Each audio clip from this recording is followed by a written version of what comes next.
trouble you for a few minutes of your time. So for those I haven't had the pleasure to meet, my name is Sharon Davis and I'm a member of North Shore Temple Emmanuel. I was on the UPJ executive for 5 years, but today I'm wearing my Mitzvah Day hat. Well, at least I'm wearing my T-shirt anyway. So launched in the UK in 2005, Mitzvah Day has grown to become a Jewish-led international day of social action for the benefit of the Jewish and the broader community. The mission is to bring a little joy, reduce hardship and help the environment. And Mitzvah Day is based around the Jewish values of tzedek, righteousness, gemilut hasadim, acts of loving kindness, and tikkun olam, as the Netzer young people spoke so beautifully about yesterday. It's a way for us all to make our mark regardless of our affiliation, where people participate in hands-on projects supporting charities and local initiatives to build stronger communities. And it's a great way to build Kallel, communities or assemblies, as Rabbi Nicole was telling us yesterday.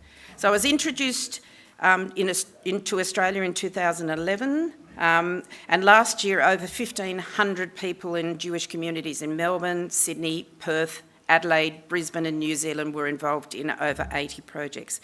This year, on the 20th of November, simultaneously around the world, UK, Europe, USA, North and South America, and Israel. So it's really, truly a global event. We hope that some of the projects can become ongoing throughout the year and for mitzvot to continue on a regular basis. But we thought it would be nice for this group to show our support, and we're asking you, if you haven't already, to contribute a gold coin or more to donate to Oz Harvest, which I'm sure all of you know is a food collection initiative which supports people who are going through hard times or don't have the money to purchase the food. So there's some boxes. There's one just as you go out of this room, and there's one in the reception area. If you don't have any coins or cash, please consider donating when you're next online, or we actually have some credit card forms outside if you would like to ask myself or Barbara Holmes. So thanks for your attention and enjoy the day.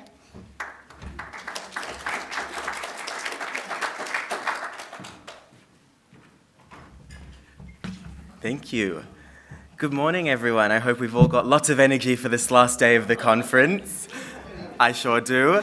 Now, in a moment, we have some more Netzeniks coming to speak to us about what it means to create intergenerational community. Not just something that supports the youth, not just something that makes the boomers feel included, but something that brings us together. Something that makes us all unique in how we can come together. So we have with us Sefi Shalom, who has been the PJV and Netzer Shaliach for the last 4 years. You all heard David last night speak about all he's done, but he's spent his career pursuing 2 paths, youth engagement and international relations, including in the US Embassy to Israel. And secondly, he has pursued media through TV and website production and content roles. He admits he is a geek about Israeli politics and history, with a special passion for sports and cooking. Since April 2019, he has been working as the Melbourne Netzer and Progressive Community Shaliach on behalf of the Jewish Agency, and has enjoyed speaking at dozens of stages in Israel, Australia, and other countries.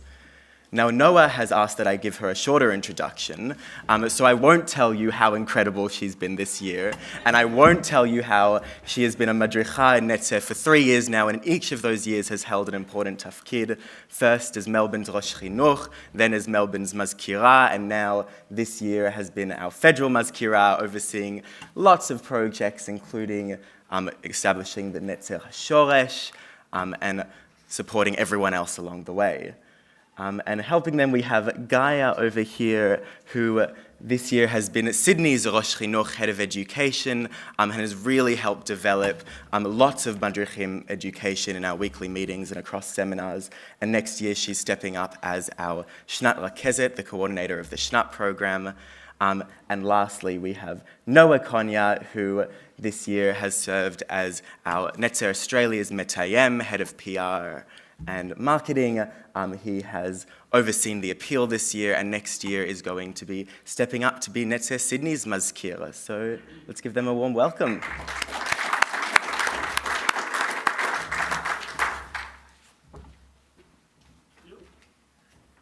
תודה רבה.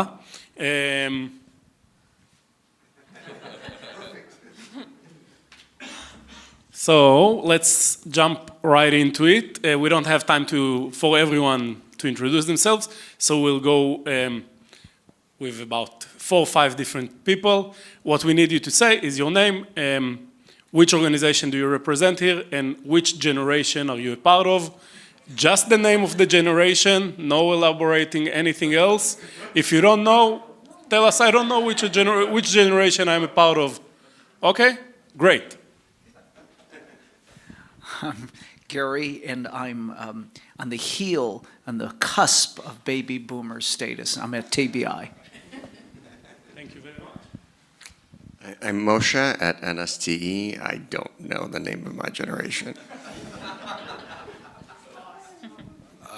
I'm Noah Netze, and I am a Gen Z. You? Hi, I'm Josh Keller. I'm on the UPJ Executive, and I am a Gen Xer, a proud Gen Xer.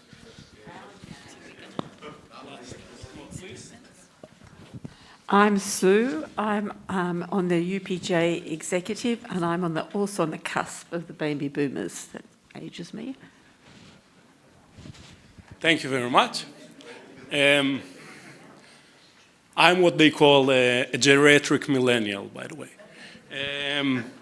Okay, so we'll speak quite a bit about different generations, but before we do that, we'll go to something else.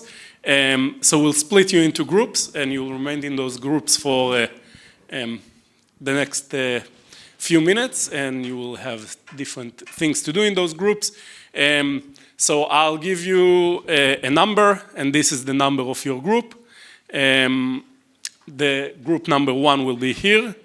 Group 2 will be here, Group 3 will be there, Group 4 will be there, Group 5 you'll need to find your way somewhere around here, and Group 6 find your way somewhere around here. Okay, should I repeat it? 1. No, 1, sorry. 2, 3, 4, 5, 6. Now listen, because I want to remember which number I gave you. Okay? 1, 2, 3, 4, 5, 6. 1, 2, 3, 4, 5, 6. You can already go to your groups. 1, 2, 3, 4, 5, 6. 1, 2, 3, 4, 5, 6. 1, 2, 3, 4, 5, 6.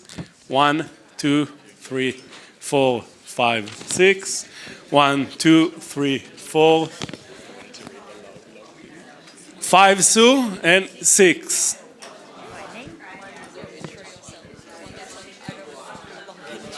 I didn't say that. Oh, okay. Thank you. I've already learned something today. I'm a millennial. Oh, good on you. The very oldest millennial. That's 2. I might just... Do you want me to read them? And you'll sit in the group for now? I'd rather not sit in the group. Okay.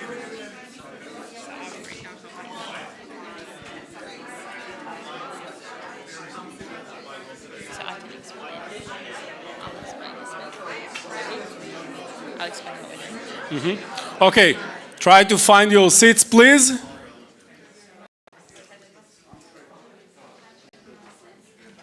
Going straight into this, yeah? They don't need to introduce themselves again. Okay, so in the groups that you are in,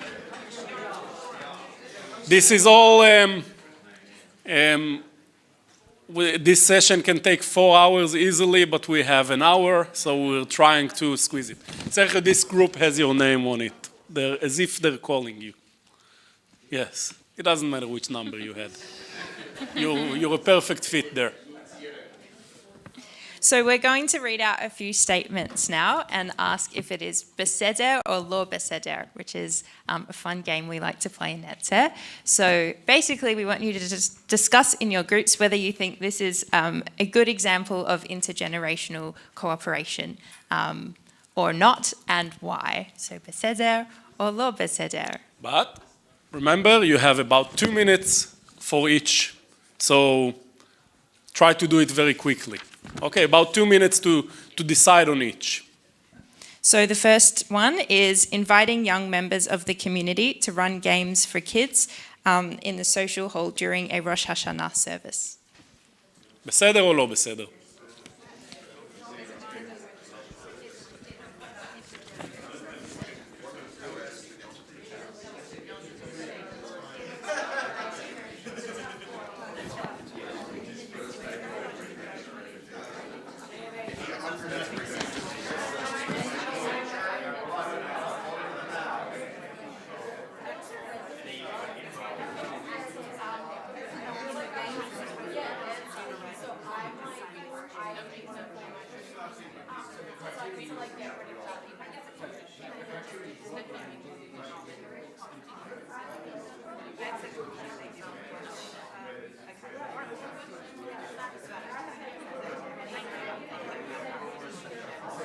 One more minute.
Okay.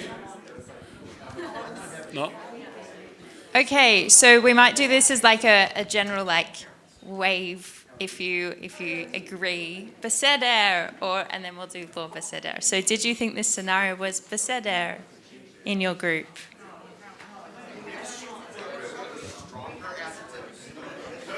Okay, so this group,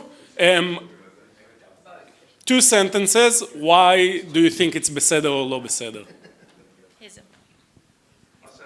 It's not beseder because it's not suitable to take anyone out of a high holiday service to look after the tinies.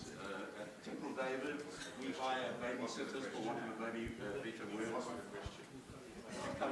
No, it's a good point. Okay, so what Trevor said is that it's not okay to take anyone out of the main service, and in Temple David they hire a babysitter to do that. Our opinion is that it's lo beseder. It's not a good intergenerational cooperation. First of all, there is no cooperation. What we do is to split into 2 groups. And the second thing is that we don't really utilize, let's say, the youth leaders that you might have in your community for the sake of intergenerational stuff. You just use them for the sake of watching the kiddies. If it would have been deciding that we're not looking for an intergenerational cooperation, we're looking for an activity for the old ones, an activity for the young ones, it's okay. But then again, it's not intergenerational. And this is what we're speaking about today. We're not saying which activity is good or not in your shul. We're speaking about which activity is intergenerational or not. So that's how I answer your question. Yes. Is it intergenerational or is it a good thing? Are two different things? Yes. Is it a good intergenerational cooperation or not? Who do you mean by we? We is the people who wrote this program. Okay, cool. I'm just curious. Yeah. Yeah. Okay, second example. The next statement is running a mentoring program where older community members mentor young members who are pursuing the same profession. 2 minutes you have for that. I suspect it will be a quick one.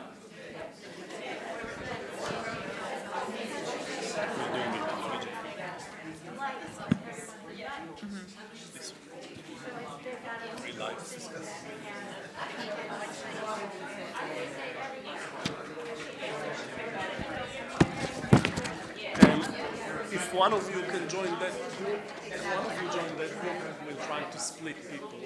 From, thank you.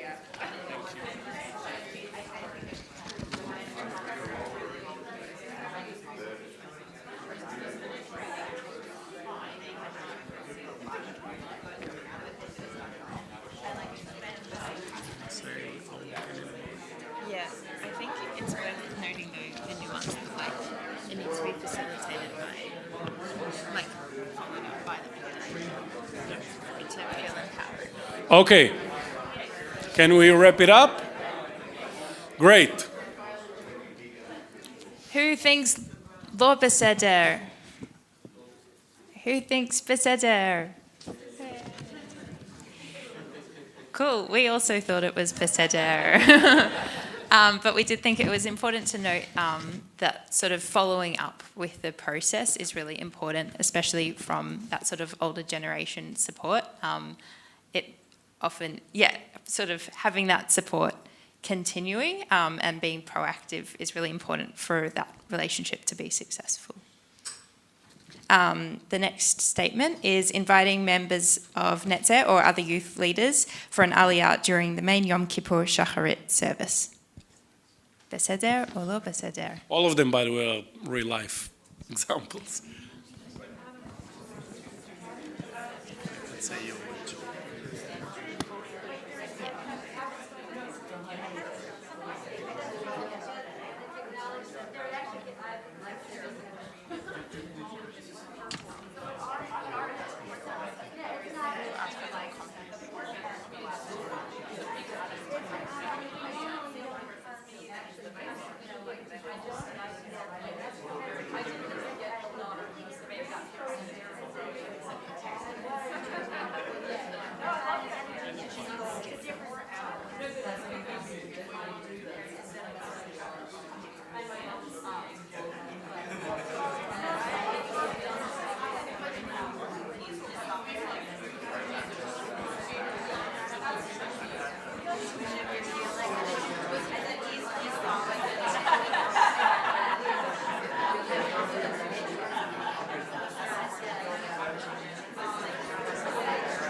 Okay, we'll wrap it up.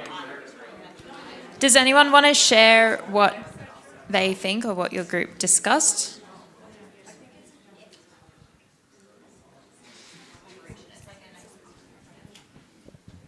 I think that generally synagogues tend to give the honors to, the machers of the community or to acknowledge in a big sense. So there might be hesitation to recognize the Netzer leadership, but I think it's incredibly important to recognize Netzer leadership in a public way, not just in a small way, to show that as, that they're on the same stage and they have an impact just like everyone else that you're calling up, and we want to show our gratitude. However, I'm going to give a caveat. It also depends on, I'm torn, honestly, and this is me, sorry, it's not my group.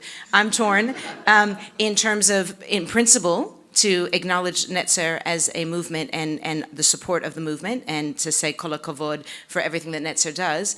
But if Netzer doesn't do stuff for your community, to honor them just 'cause, I don't know.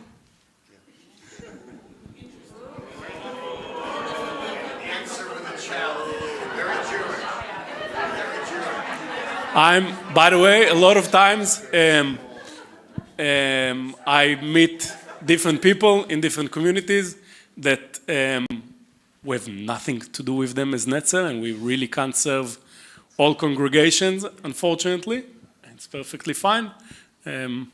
we're trying our very best, and it's also fine that sometimes we try and don't succeed. Yes, this group, please. Yeah, so I think it was a little bit of a mix as well. And I would go off a little bit with Alison's comment that it's definitely a good thing on the whole, but it requires like further action for the relationship. It can't just be the aliyah. You need, some sort of I'm not sure what exact action, but definitely continuing the relationship. Did you have something? No. Last comment, and then we'll go back. I also would like us to recognize that netzer is very important, but not in all congregations do we have netzer. And when we talk about youth, young people, there are youth leaders who may not be netzerniks. We should recognize them as well. The other comment I'd like to make is it's a two-way street. Absolutely, we should have to recognize the contribution, but we also can expect in return for youth leaders to be part of the congregation and play the same game. And we'll get to that later.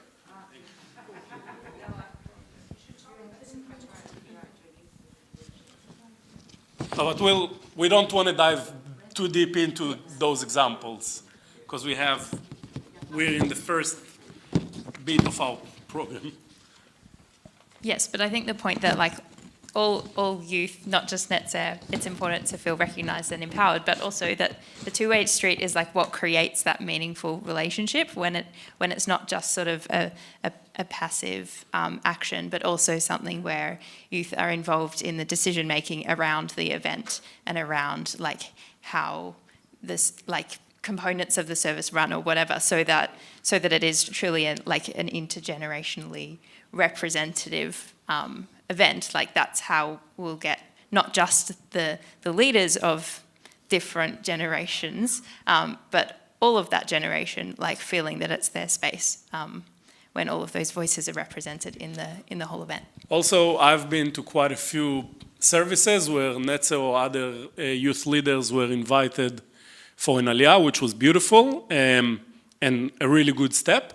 And then you could see them almost falling asleep during the service because the tunes played were really not directed at them, were directed at the older generations.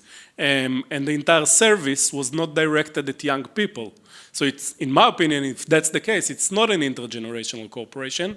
It's an intergenerational recognition maybe, but the older generations invited the younger ones to attend their service. That's what happened there.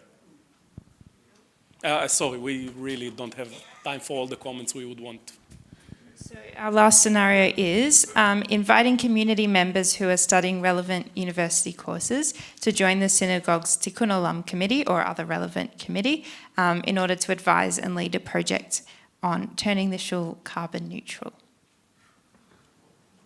for example.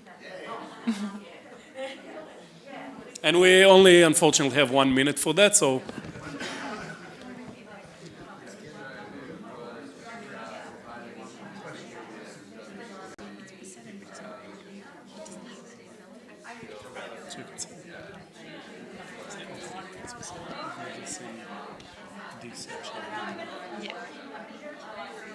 And also, as we said, as long as it's understood that the youth isn't expected to do the job themselves.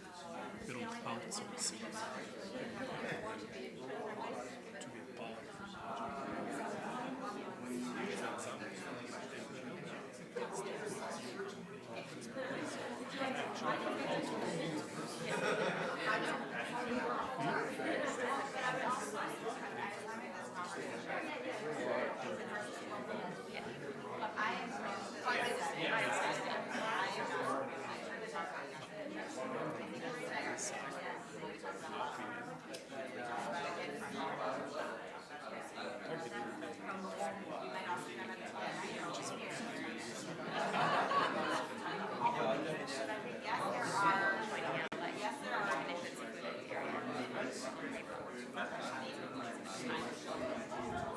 Okay. will come back and share. Avi, do you want to share?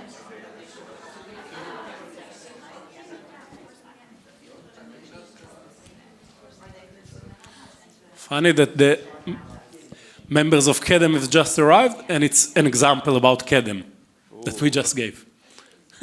A good one, a good one. I was mixed in terms of, I think the way it was phrased, on one hand, that's wonderful, getting youth to lead projects and take ownership over something we care about is the best way you can possibly engage us.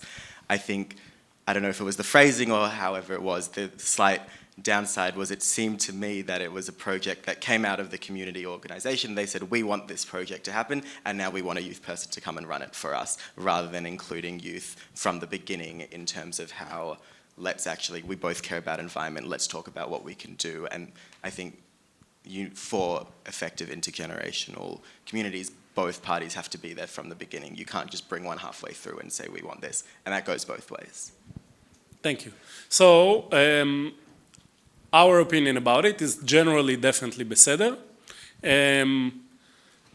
with two important elements of it. And again, it's a real-life story. It happened when KEDEM invited people from Netzer to come be a part of trying to promote a project similar to that. They did everything right by the fact that they said, we think it's interesting. Do you think it's interesting? Netzer said yes. Do you want to be a part of that? Yes.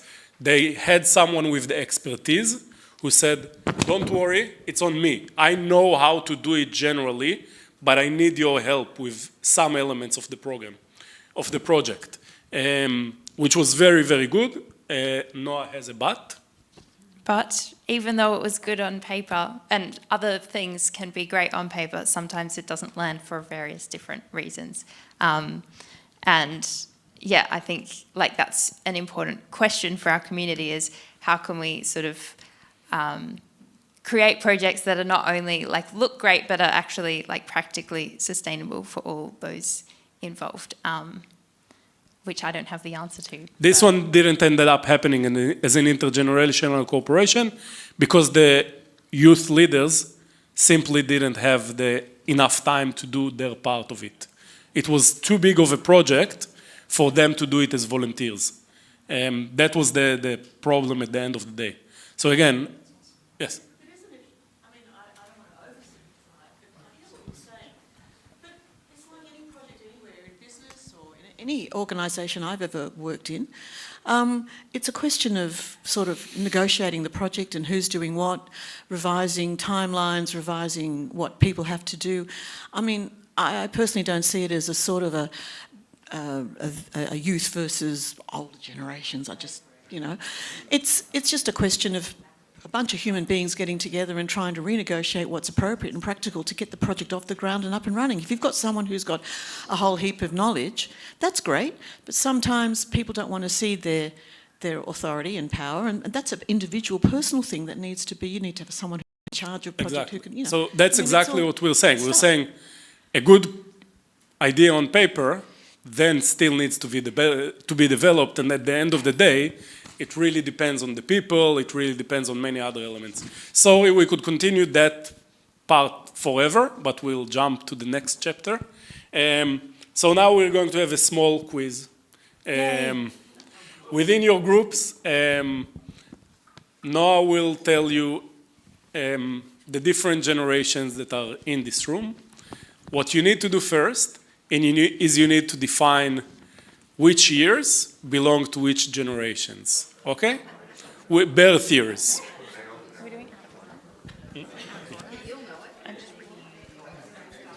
Okay, guess that generation.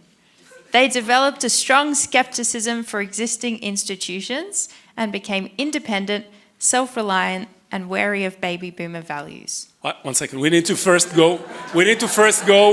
Let's go first. We'll mention the generations. Okay, sorry, we forgot. Listen, I forgot to start with that. We need to mention which generations we have. Okay. No, which generations we even have. Okay, the generations are Baby boomers, 1946 to 1964. If you're older than that, it's okay. It's called the silent generation.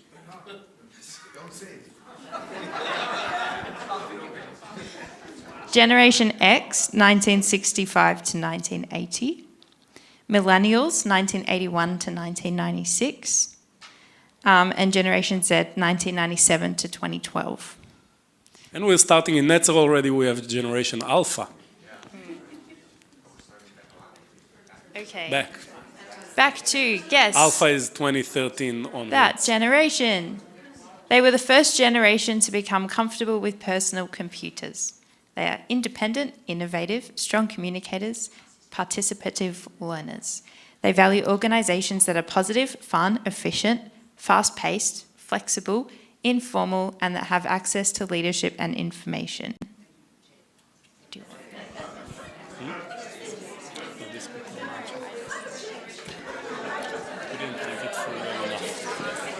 Okay.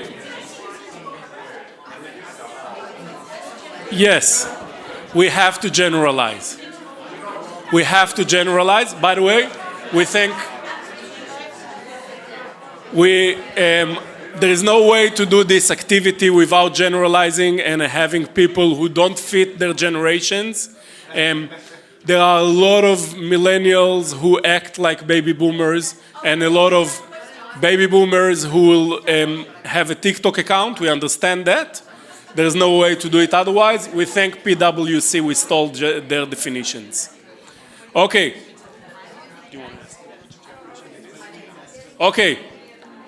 Who wants to guess the generation? Which generation was that about? Okay. We have some X, we have some Y, which is millennials. Who thinks it's millennials? Okay, who thinks it's X? Who thinks it's Z?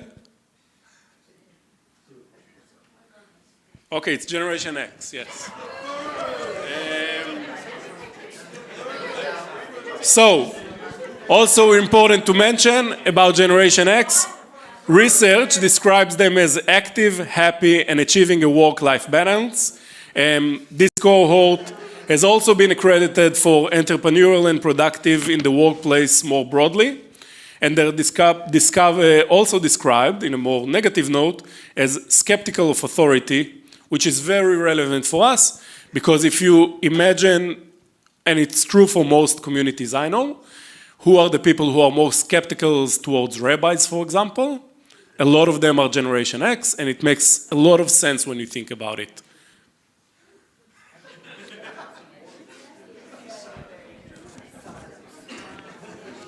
Yes, that generation. They need to be connected constantly, instantly, to experience stability and to make an impact on the world, feel that they're having an impact on the world. They flourish in diverse spaces, prefer multimodal and virtual learning, and are digitally fluent and practical. They are motivated by security, may be more competitive, seek independence, can multitask, are more entrepreneurial, want to communicate face-to-face, and want to be catered to. Yes, that generation.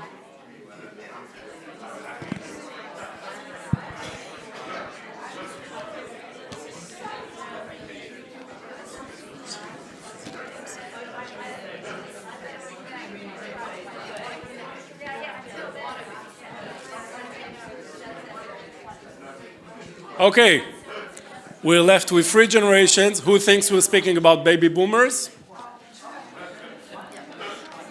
Who thinks we're speaking about millennials? And Gen Z? Great, this is Gen Z indeed. It's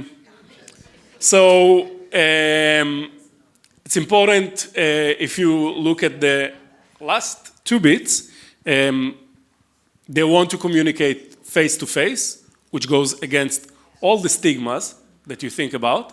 But again, these very short bits are based on a lot of research that I found it in a very interesting report by PwC, which is based on, again, on a lot of data and research. So they actually are, and we see it in Netzer, for example, all the time, how those young people thrive in face-to-face spaces. And they don't use their phones, by the way, when they're actually interacting with people face-to-face in an engaging space.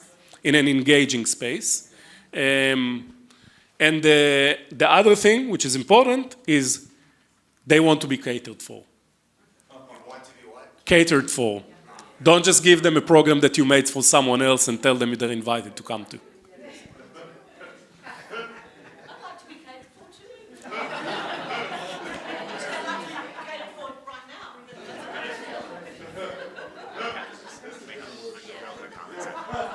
I was just going to say to the research, the firm I work for with clients as financial advisors, we do a study of their clients, and the same research came back where that generation, when it comes to talking with their advisors, I know a lot of them may not have it yet, but they want that connection. People confuse that the technology they want is to not make it clunky. They want it efficient, they want connected quickly, but they still want that face-to-face. Thank you. Okay, we're left with two last generations. Can I make a comment? And I totally disagree. As a university academic, this is the generation that doesn't want to come to university. They want to be online, they don't want to come in, they don't want to sit in a lecture. They just want to look at it online at double speed because they're too busy. So I'll make a very non-academic comment, just from my anecdotal personal experience with this generation, because that's the majority of my work working with this generation. They do like that, but they also love the social, or let's say, the ones who do, we'll speak about it, the ones who do want to come into a religious setting, they'll always prefer it to be in person. The social, they'll always prefer in person. There is a reason why numbers in this year's summer camps for most youth movements, in Melbourne at least, are skyrocketing. We're getting there, like we're growing slowly with our sign-ups to our camps because we start late, but in Habonim, for example, that's it. They can't fit. 2 months before camp, they close the sign-ups. They can't fit all the kids who want to come to an in-person camp. We have the same on winter camps. At a certain point, we say, thank you very much. We really can't have more kids coming, which is, in 40 years of Netzer, something that I've never heard about, that Netzer couldn't fit all the kids who wanted to come into in-person activities. And that's exactly the generation. Also remember, as I mentioned, our juniors are already Gen Alpha. But, sorry, we can...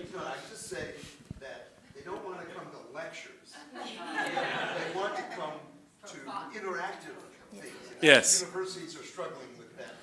Okay, so we really have to continue, otherwise we won't get to, we're still not in the meat of the program, okay?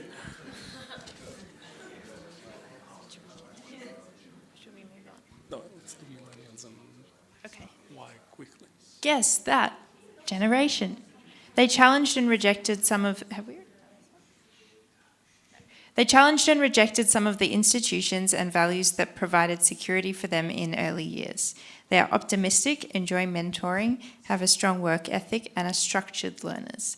They value organisations with flat structures, democratic cultures, humane values, equal opportunities, and a warm and friendly environment. We have millennials or boomers. Okay.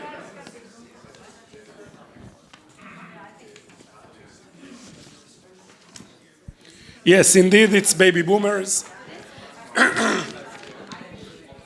Indeed, we're speaking about baby boomers here. I'll also mention a few other important bits to remember about baby boomers. First of all, very relevant when you're asking yourself, well, when I was that age, I did this and that. This group reached puberty and maximum height earlier than previous and later generations. Very important to remember that.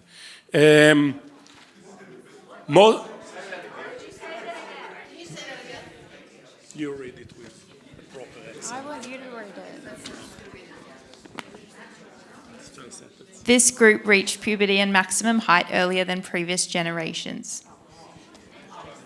So basically, when it comes to yes, both on the physical aspects, but on every aspect of it, baby boomers have reached basically adulthood much earlier than earlier and later generations. Okay? This one specifically is worldwide, Western world. A lot of the examples I'm giving are Australian-based. Something else important to mention about baby boomers is that most of them grew up genuinely expecting the world to improve with time, which is important to remember. We tend to forget it now, but baby boomers for many years served as the symbol of counterculture. But also, not my definition, but they are the most privileged generation from an economic perspective in Australia.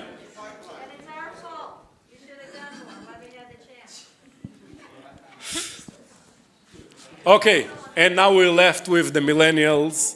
No need to vote. As children and young adults entering the 21st century, they drove the emergence of the internet and social media, and as a result are tech-savvy, collaborative and interactive learners. Millennials value organisations that are collaborative, achievement-oriented, highly creative, positive, diverse, fun, flexible, and that provide continuous feedback. In Australia, 46.5% of them state they have no religious affiliation. On the same age, only 16% of boomers and Gen Xers stated that. And millennials are considered by others as selfish, yet 40% participate in volunteer work over the past year, more than any other generation during the same period. So we're speaking with both the level of being religious and volunteering. When the other generations were that age, they didn't volunteer as much, and they felt much more religious. So just with millennials, very important in our context to remember, 46% of them do not feel religious in any way. The ones who are still will define themselves within a religion, many of them do not want to take part in any organized religion. So that means that we're left with a much smaller pool of people than we did with previous generations. This is very important to mention. Also, specifically in Australia, today in the workforce, this is the largest generation that is now starting to take over all the leadership positions slowly. And it's meant to stay that way for quite a few years. Gen Z aren't meant to take over at the same age that millennials took over. So in many aspects, millennials are the generation to care about. And I'm not just saying it because that's my generation, but it's very important to mention that. And in my opinion, they're the least understood generation out of all of them. Because, again, as I mentioned, I'm defined as a geriatric millennial, because it's in the early years, but why is it so important, the difference between like whether I'm millennial or not? Because I'm a millennial with pretty much all aspects of when you look at the things like wanting feedback, for example, constantly, is a very clear characteristics of millennials. But I grew up in a world where I remember the invention of the internet. I remember the invention of mobile phones. So I do still know how to speak the language of previous generations. But that's it. The Gen Z and previous generations don't really speak the same language, because you can explain as much as you want how life before internet were. That's history. It's not something to remember. So it took so long in order to define those generations, because it's very, very, very important when we're trying to build a program that will cater for a certain group of people to understand who they are, to understand that, for example, again, really generalizing, but the chances of a Gen Xer not wanting to listen to a rabbi are much greater than the ones of a baby boomer or the ones of a millennial. It's very important to remember all those aspects. Okay, now what we'll do is we'll ask you to give examples of good intergenerational cooperation that you've either experienced or heard of or organized yourself. We're looking for examples that are at least elements of them will then be able to transfer to other places, okay? We're not speaking, let's say, if you ran the mentorship program that I mentioned, we're hopefully going to run it within PJV. It doesn't mean that it will fit another shul, but it might mean that some elements of it can fit someone else, okay? So if the program is not entirely irrelevant for our context, no need to raise it unless you want to brag. Yes? When PJB began its education Zoom courses, every Sunday afternoon there was at least 2 or 3 generations within each program, and that worked really well. That, perfect, thank you. In your groups. And then we'll share. Thank you, Philip, for giving us a good example. I just needed it to be said. Thank you. So if you can write the good examples, the important elements from good examples. And we have 5 minutes for that.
Okay.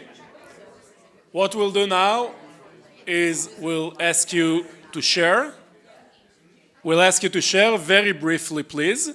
The idea is that the majority of the discussion happened in the groups and not with the larger group.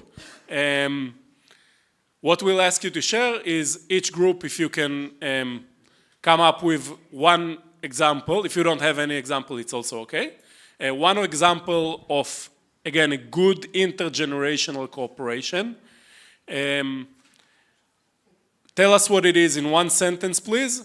And in another sentence, try to define what was the actual key to success here, something that people can take with them.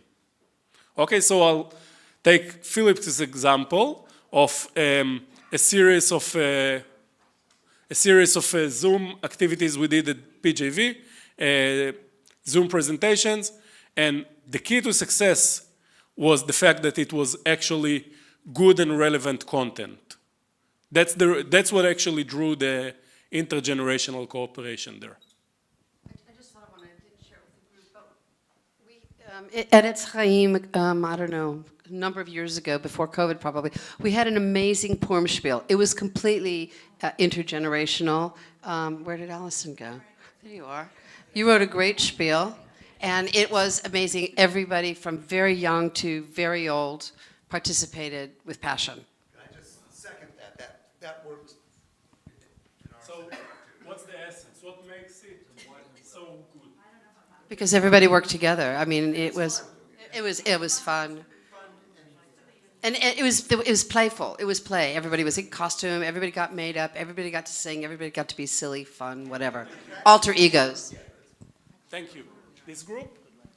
So Netzer over the years have had different people that have been more or less active in the community, and sometimes, you know, we've been told that they don't like the programs handed to them, and we said, okay, you need to do, then you come up your program. If you own it, you're gonna be more invested in it. So they owned the program, and but then they gave it back to us for review, and we kind of went back and forth until we found something that worked, and they ran programs for kids and for adults, and that's been also a beautiful model of going back and forth.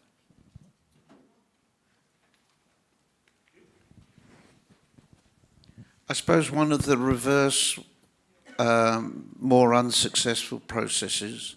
Unsuccessful we'll get to later. Keep that. We have All right. We do have one. Hold on. We organized Reverse Tashlich, which is part of the international movement. So we got our young people to organize it, and it was hugely successful and was intergenerational. What was the secret of success? What is it? Reverse Tashlich is where you clean up the ocean, like you do it after Tashlich. So it's the week after Rosh Hashanah. It's organized by Rabbi Ed Rosenthal, and we just did it for the first time this year, and we had 50 people there. And how did it? It was me stepping back as the president of the board and getting the young people to work together to organize it. Giving the young people the power to organize. One more. Well, most of you would have been at the presentation the other day, but Kol Nefesh, I think, has been a huge example of an intergenerational cooperation where we worked together from the beginning. It took a lot of building. It wasn't like there was a very not balanced at the beginning, and I think as we developed and worked together, it became much more, and now pretty much like every generation's equally represented. The key is that we planned it together from the very beginning.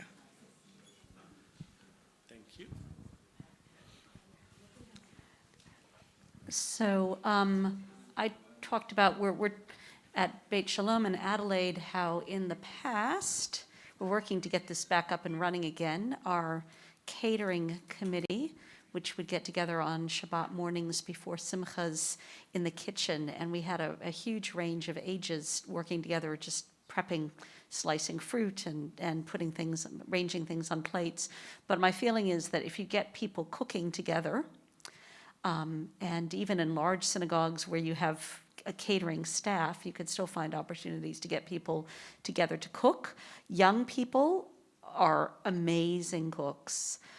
So as I said at Beit Shalom, when we have our cheesecake competition at Shavuot, 2/3 of the time the competition is won by somebody under the age of 13 who's found the most beautiful, elaborate cheesecake recipe on the internet that takes, 3 days of preparation and has put in the work. And, you could invite them to come and talk about how to make a cheesecake. Mitzvah Day is a great example of, where people can be of any age and come together and do things. So, anybody can be there cleaning up a beach or whatever it is and can work as families or work as, a bigger group. So, that's another example of how people can work together. So I'm going to echo, unfortunately, the Kol Nefesh idea, but the thing that we discussed over here was one of the keys to success is maybe it was accidental, maybe it was on purpose. I know it was very purpose to use that space because of the size of it at the front of Emmanuel Synagogue, but what came out of it was very much in the forefront. It was the first thing people saw when they came in. It's the first thing people heard when they came in on those nights. And so they got drawn in. And so there was that connection that happened, and it made it more welcoming. So I think in these examples, it's around not making it a separate event, not making it a later event, making it part of the community and something that people can see very obviously. Thank you. Thanks a lot. Very good examples. If you're into taking notes, now is your time.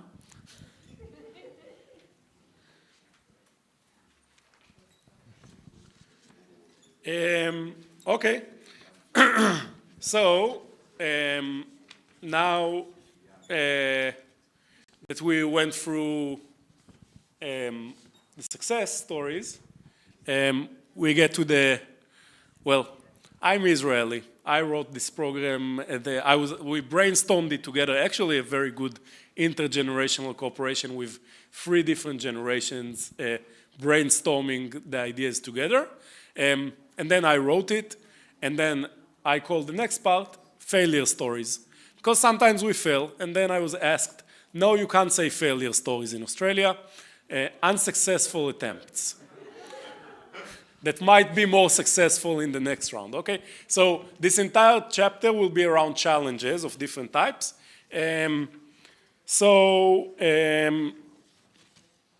Yes, we'll start from, I'm just making sure that I'm not missing something. No. Okay, so still within same process as we did with this, only this time we'll have only 5 minutes. Because people tend to not love to share their less successful stories. So I suspect it will be quicker. Share some stories of attempts that didn't really work well. But again, what we're trying is to afterwards find out the roots of why did it actually not go so well. Okay? So we'll have about 4 to 5 minutes for that.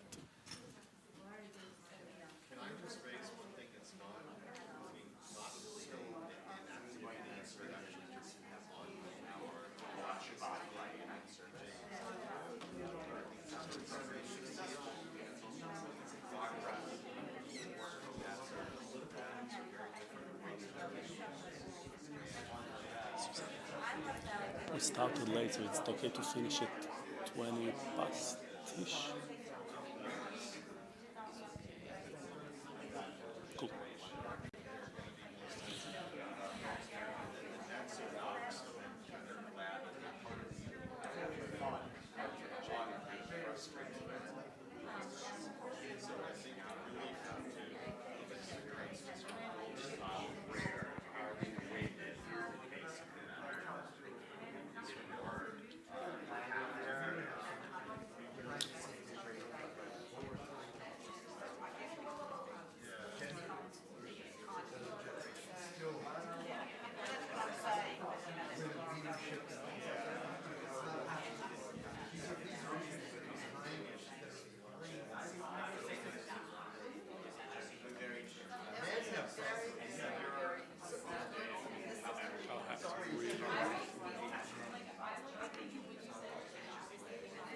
last one is practical tips that are really valuable.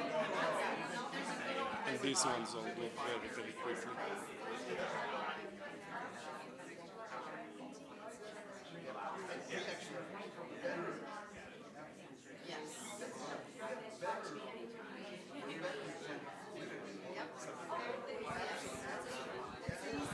Sorry, but we have 1 more minute.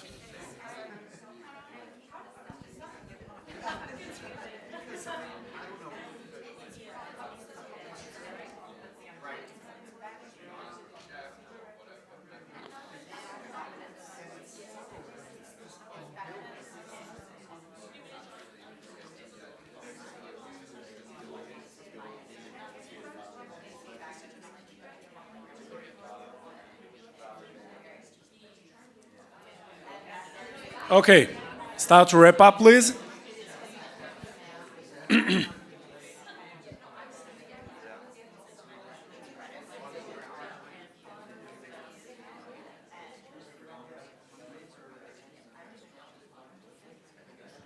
Okay.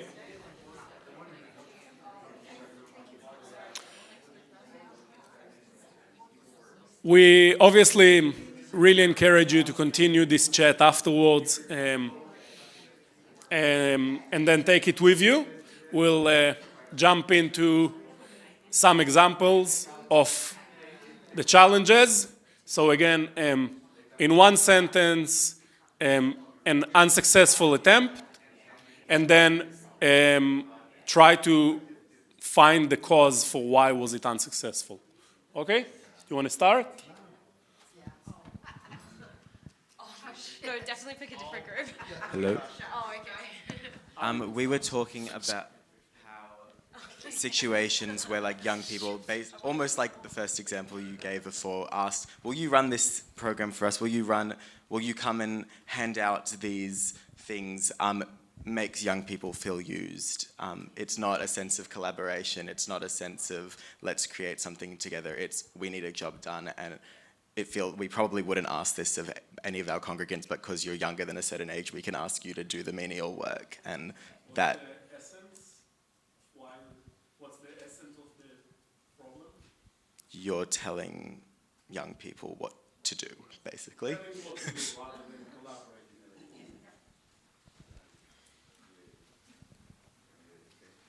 I'm going to go ahead and talk about the sort of an elephant in the room about intergenerational issues, which has to do with differences in political views, and more than political views, but just even views about what we think is normal and acceptable in terms of like gender issues or LGBTQ issues or all of these issues that we tend to often think that, well, I'm concerned about so-and-so, and they tend to be the older generational members of the community, and then people who are younger get left out in these deliberations when we're actually talking about a movement, and what do we stand as a movement? And I think that's a big issue. Do you want to add? I'm just going to say unconscious biases, especially from older generations, but not entirely, can really stop this collaboration in its tracks.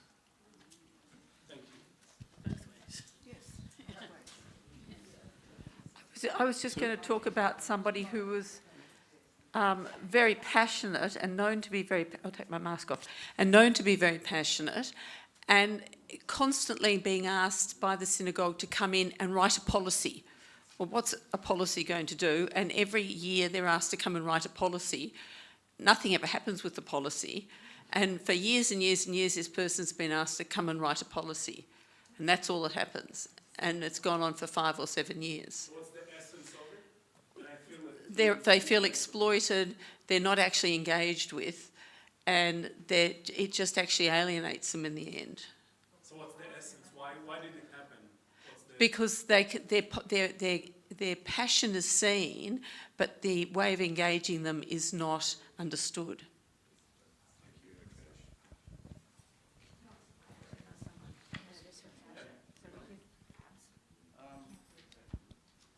Am I switched on? Yes, I'll just use one example, but there are several I could have picked on.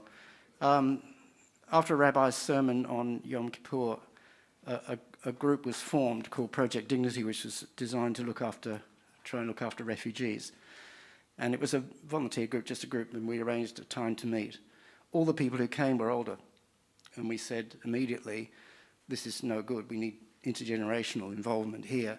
And despite every effort, including contacting people who had children that were involved in Netzer and so on, and making personal contacts and contacting leadership and so on, we failed to get them involved. And still, to this day, and this has been going for some years now, no really younger people are involved. I think it connects to what Susan says a lot about, and she has the actual... So I have some very good examples, excuse me, where intergenerational cooperation worked and we did some things together and it was fantastic. And I have examples where young people are enthusiastic about the project, take on the responsibility, and probably because they're very busy and this and that, the other, it just doesn't happen. And those of us who are baby boomers and are used to some structure and deadlines and expectations find that quite difficult to work with. And that's where the cooperation then begins to fail. So that's where what I meant before when I said it's a two-way street. If we are in it together, then let's meet each other's expectations. I would say that in a bit of usually it's the younger ones who are very excited about a certain idea. Yes, I want to be on board. Okay, but you know that you actually need to do the work and you need to commit, etc.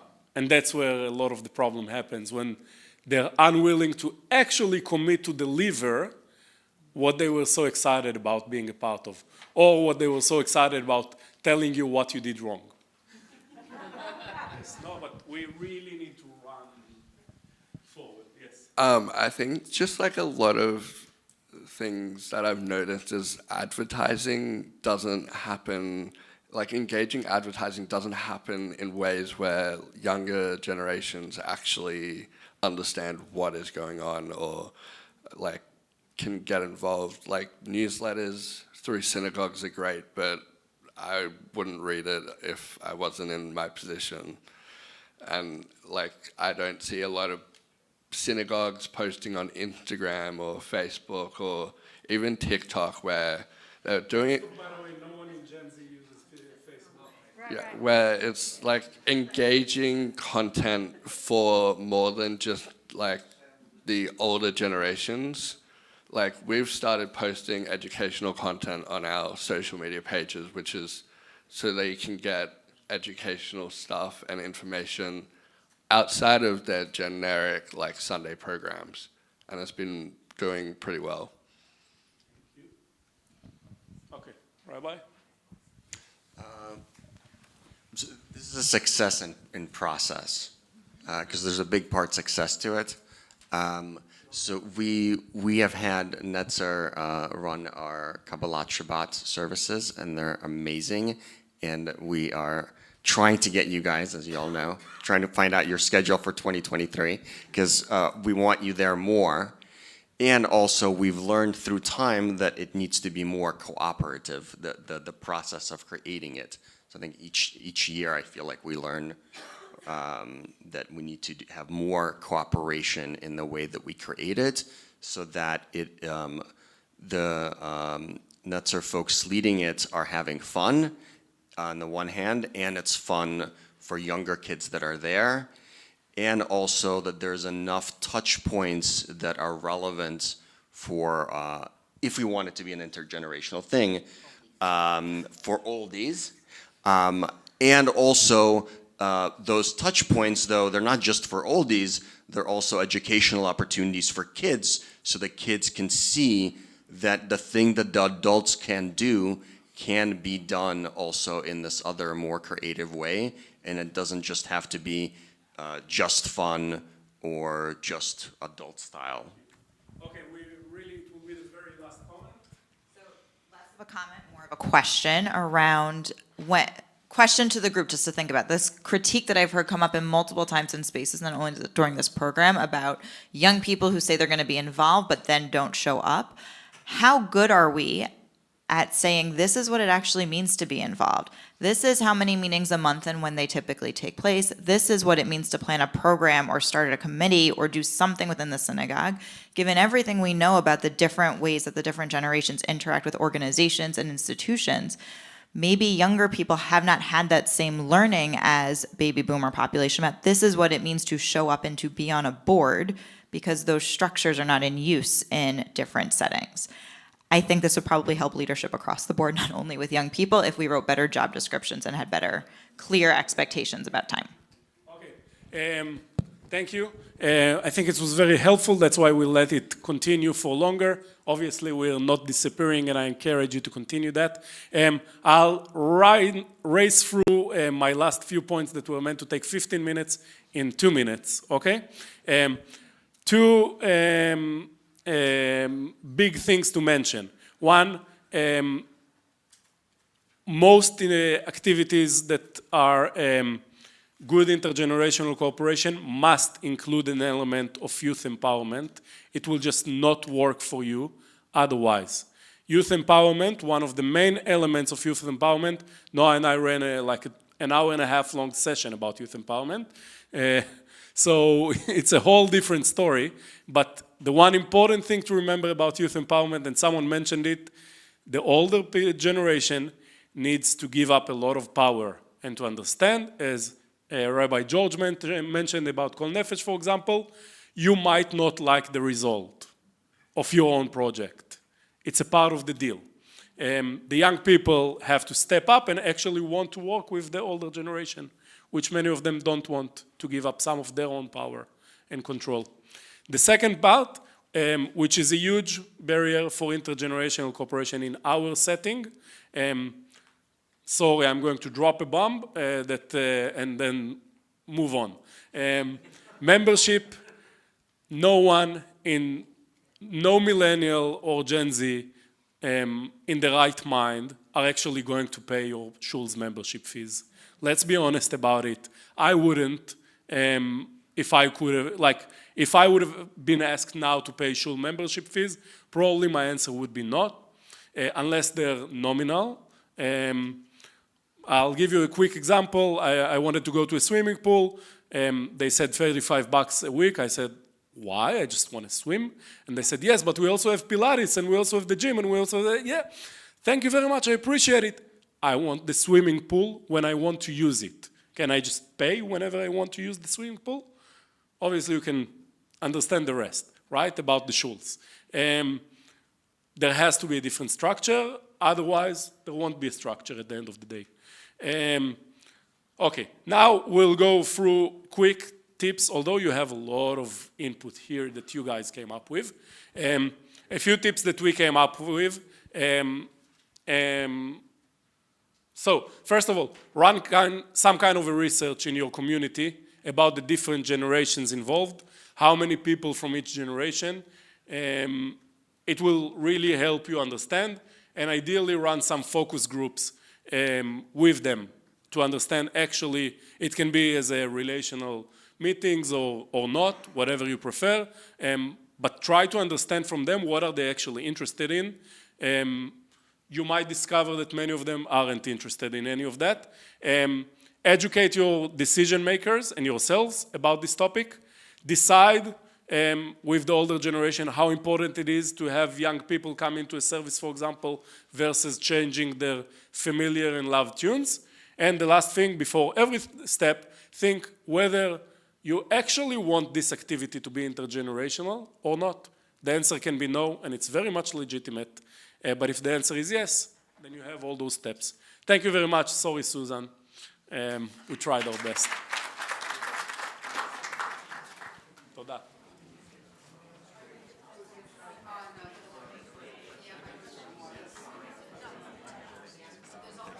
Just want to say another huge thank you to Steffi and Noah for that program.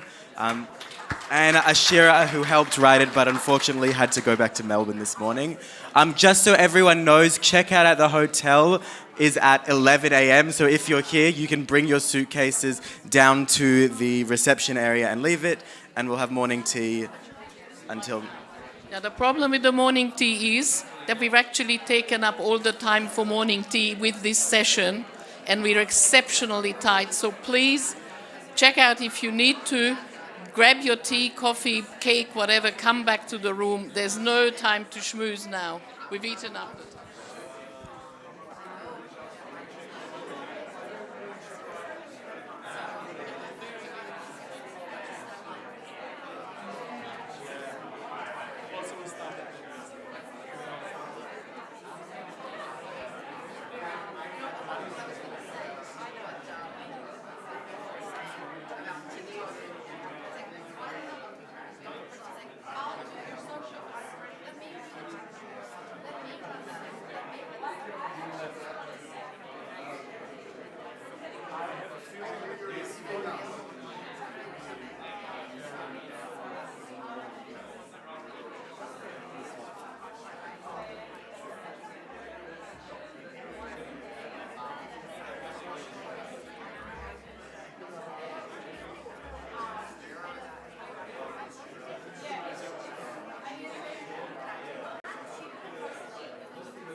can erase it.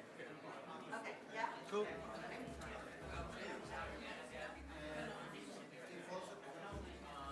No, leave it in groups, it'll work.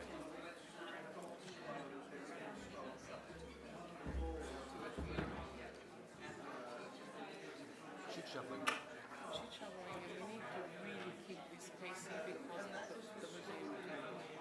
Oh, I'm sorry, they're just going to have to turn that one.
I'm going to do a brief intro and then, yeah.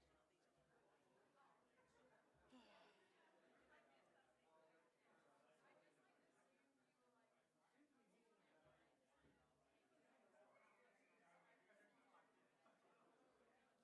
a brief intro as soon as we get them in.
Can you please take your seats?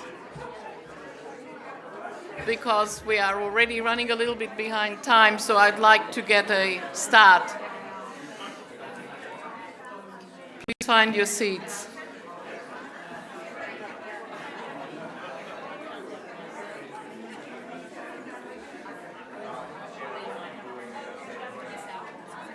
No, we'll need it.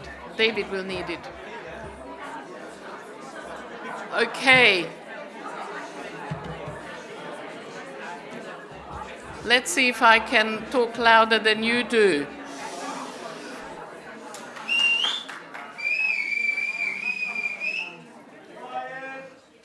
Thank you very much. I know that it's been a very intense couple of days, but we really are coming to the end of our few days together. And what a journey we have traveled from the inspirational panel discussion on Friday morning with Rabbis Bergman, Kaiserbluth, Ettlinger, Conyer, and Sandy Benjamin. The discussion set the tone for the rest of the conference, We engaged with our values and our different approaches and interpretations of living a Jewish life. We delved into relational Judaism and what it can achieve to build connections and grow communities. We explored how to talk about our values and how to research, respect, and preserve our history, not just for the current, but future generations.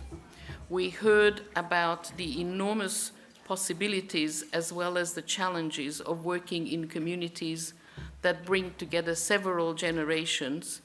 And we are now coming to our last session that we entitled, with the last reference to the Beatles for the day, Imagine. We want to imagine what can happen if we have a common goal and take it into our lives. All that we have analyzed, we discussed, agreed or disagreed on. And with that, I would like to hand over to Rabbi Bergman and David Knoll, if they are around, yes, they are, to challenge us and get us on the path that will take us closer to what we imagine our future can be.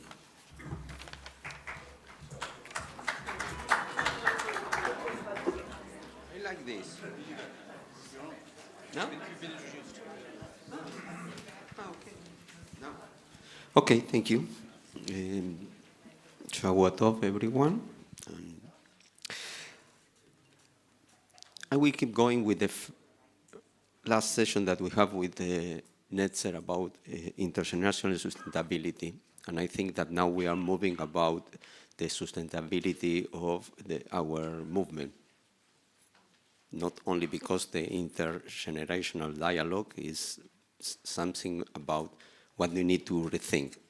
David asked me to some breaking points. It's not, I don't really want to have to share a speech. I want to share with all of you some ideas, faithful to my style, disruptive and provocative. It's not that I am right, the opposite. I want really to break out some ideas to work after that together, because I think really that this is a dialogue, working in process. This is really partnership. No one knows exactly how really we need to move on. But I think that everyone has an experience and can add value to the conversation, not a frontal one. No? It's not this the mood that we need to use. But some of the point is, I have some questions to share, and maybe we can find out together the answers. The first one is if we are a movement or a denomination. Movement or denomination. Sorry, my English is what kind of. This for me it's important because change everything for us. If we need to keep going like a denomination, we are using keeping the status quo and to do some work in marketing to outreach more clients to our denomination and to explain why we are in the right position to invite the people to move to our denomination. But if we are not a denomination, we are a movement, we need to come back to the verb. That means to move. To move. Moving. Progress, no, but progress is for me one dimension of how we move. Because for me, move. I can tell this in another way. We need to recalibrate our GPS. It's like Waze. Yeah, recalculating. Okay, this is the session. Recalculating, okay. We know that we want to go there, but you know, sometimes you need to find out the right way to achieve what you are looking for. And you say it, Sandra, it's correct. The verbs that we are using are, for me, very interesting.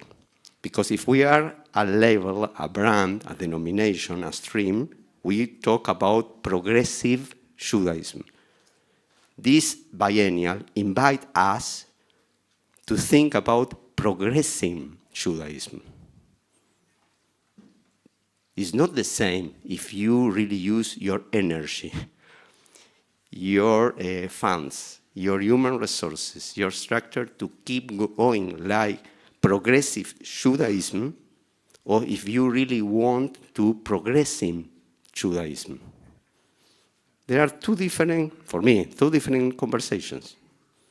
Both of them possible, but they are different. For me, they are different. And one of the things that we talked before is how we can really align hard work with passion. What comes first? Okay, we can really not encourage our people to be passionate about what we are doing if we are working to sell a final product. If we are really renewing the spirit of our ambition from the beginning, what the reform movement was, we can really came back to our sources and to get the inspiration to be passionate about what we are doing. For example, if we are reform Jews or we are reforming Judaism.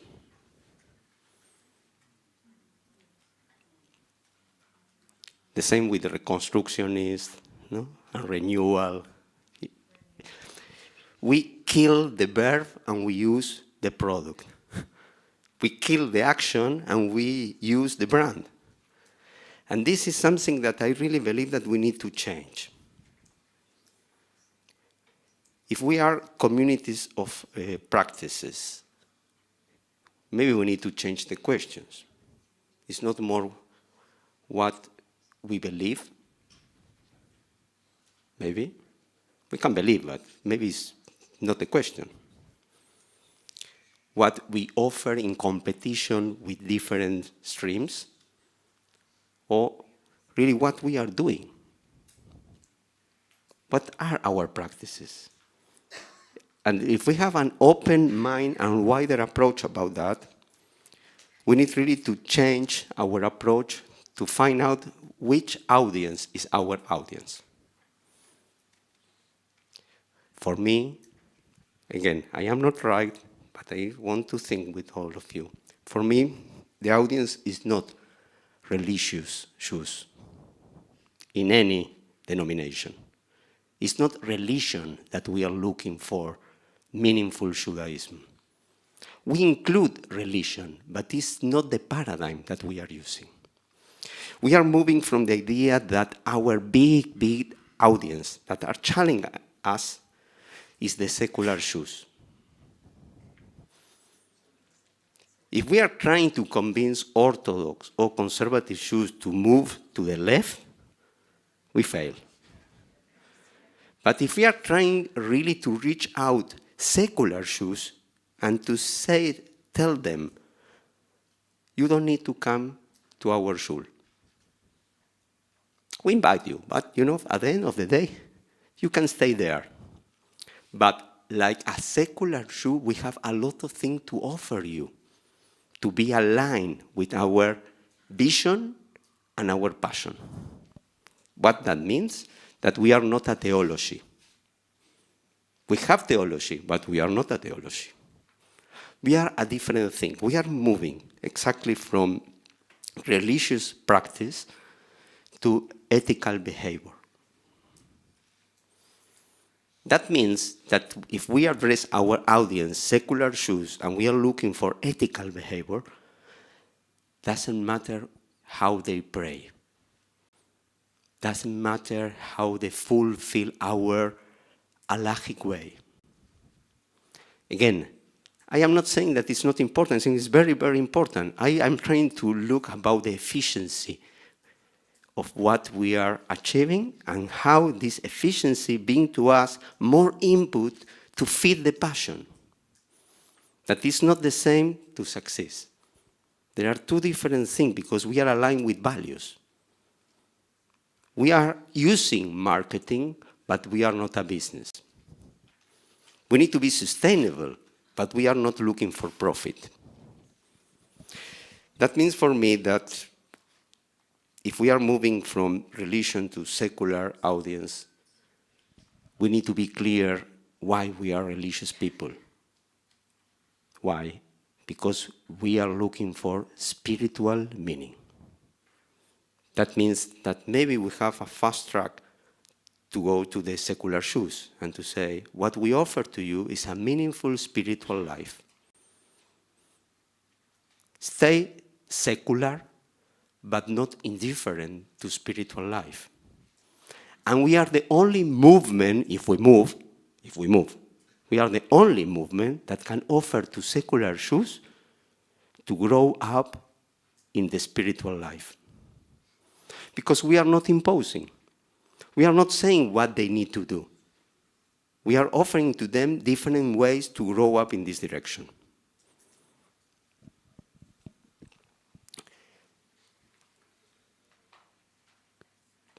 The youth, or the young, or the next generation. I believe that it's not the same to have the youth generation in dialogue to think together. We need to really have an internal revolution in our movement. For me, the revolution means that for us, the young people are not teenagers, that they want to change the world and to replace us because we fail. It's not the same to have youth in your movement to think that you need to treat them like teenagers. And it's not the same to have young leaders that their behavior is like teenagers, and we are the adults and they're coming to change everything. But the paradigm of the next generation, and we worked this morning with that, is a different one. You can invest hours, you can learn a lot, but you never can get what they are thinking and the way that they are thinking.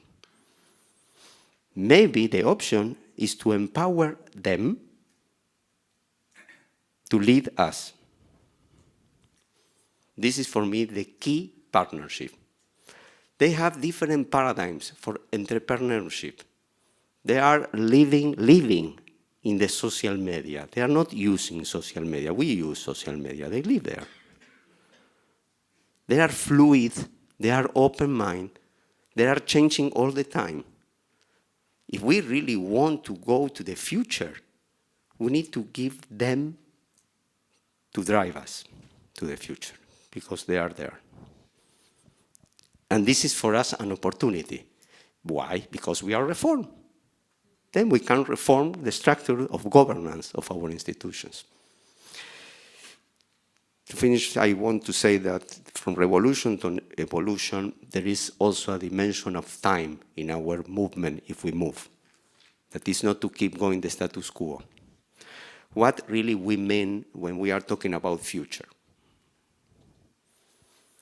And our attitude that can feed our passion is when really in the Jewish tradition we realize that we never wait for the future.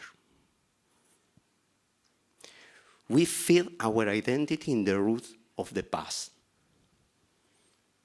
But we are building in the present the future. That we dream, that we hope. We are doing it. And the only real time that we can change things, the only one is the present. It's now. We are not a passive movement that is waiting. We are active builders of the future in the present, with connection with our past, but not complaining about what's happened. We remember what's happened. And this is our really strength. What we call Torah, but to make it more easy, Torah means for us that we are the people of the book, but the truth is that we are the people of the memory, collective memory. The book is the symbol, the memory is the verb. When we are doing memory means that it's not history. It's not what we remember. It's that we are bringing to the present the same values from the legacy of the past and to doing the bridge between the context to build new meanings in the present that anticipate the future. We are futures builders in the present. This is progressing, this is reforming, this is renewal, this is for me passion. To be passionate about not to wait the future and to build it now. Finally, thing is the glossary of our movement. The words that we use, the concept that we use, we need to refine it. The way that we approach every one of these words, for me, is old. And we need to change our mind because most of us, I am part of the problem, not of the solution, we are reformodoxing. We are reformodoxing because we are so convinced that the reform that we done in the past is right that we keep going with the same. We cannot be passionate to be reformodoxing. We need to move from our reformodoxia to a polydoxia. If we really are a movement and not a brand and a denomination, and we are addressing and challenging secular issues, we need to move from denomination to integration of diversity, pluralism, and different options to become modern shoes, aligned with spiritual life and aligned with ethical behavior. The behavior is not how we pray. We pray to align ourselves with the values of our behavior. We need to pray, we need to go to the shul, we need to learn, we need to do all the things. But at the end of the day, is what this biennial offered to us. To become progressing actors of our Judaism 8 days in a week. Not Kabbalat Shabbat, no Shacharit, not holidays, 8, not 7, 8 days in a week. And this is the meaning of these new words. What means for us Israel? What means for us Zionism? What means for us Jewish peoplehood?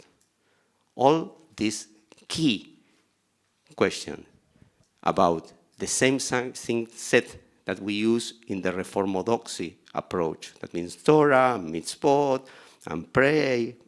For me, it's a challenge. We need to lead a new definition with loyalty to the past, but with the courage and the passion to use it for a new future.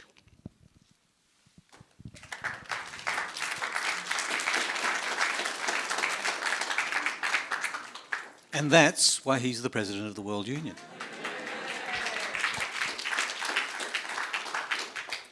So in the next approximately 40 minutes, possibly a little bit less because we're running late, you've all been given a pen and paper and you see here a blank whiteboard. We're going to do an exercise that I learnt from a rabbi I highly respect, and so that I don't embarrass the person probably in the room still, because I can't see past those lights. I'm going to give you an exercise to do in groups of 4 in a moment. And then approximately 10 minutes later, I'm going to give you a second exercise to do in the same group. And your group is going to come up with an agreed proposition in each of the 2 exercises, which we will then put on the whiteboard. I have you intrigued? That's good. Before I do that, please put your hand up if you've had a really good conversation with someone from a community that is not your own while you were here. Put your other hand up if you have the intention of staying in touch with that person and building a relationship with them. Welcome to Relational Judaism. You have just begun your journey. You're going to find yourself in groups of 4. Please make sure that there are a minimum of 2 communities in your group. You can move chairs as you wish, but you're going to get started in 3 minutes' time. The first question is, how do I envision my community being better in the next 3 to 5 years? Quickly form groups of 4 with people who are not from your community, starting now.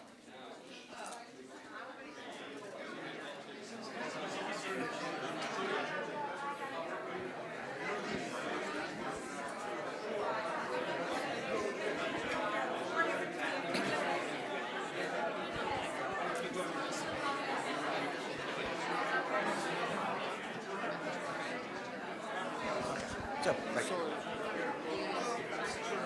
Well, in 10 minutes, I'm going to move them to question 2.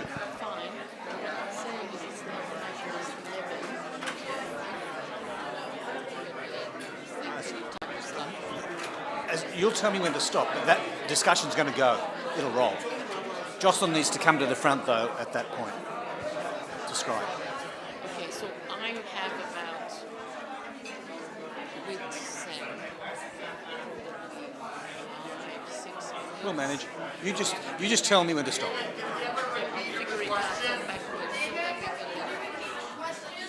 The question is, for those who didn't quite catch it, someone can write it down. How do you envision your community being better in 3 to 5 years?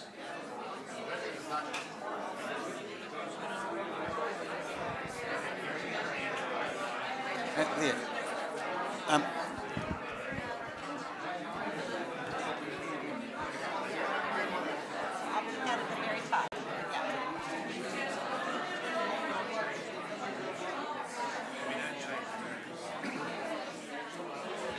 Over there.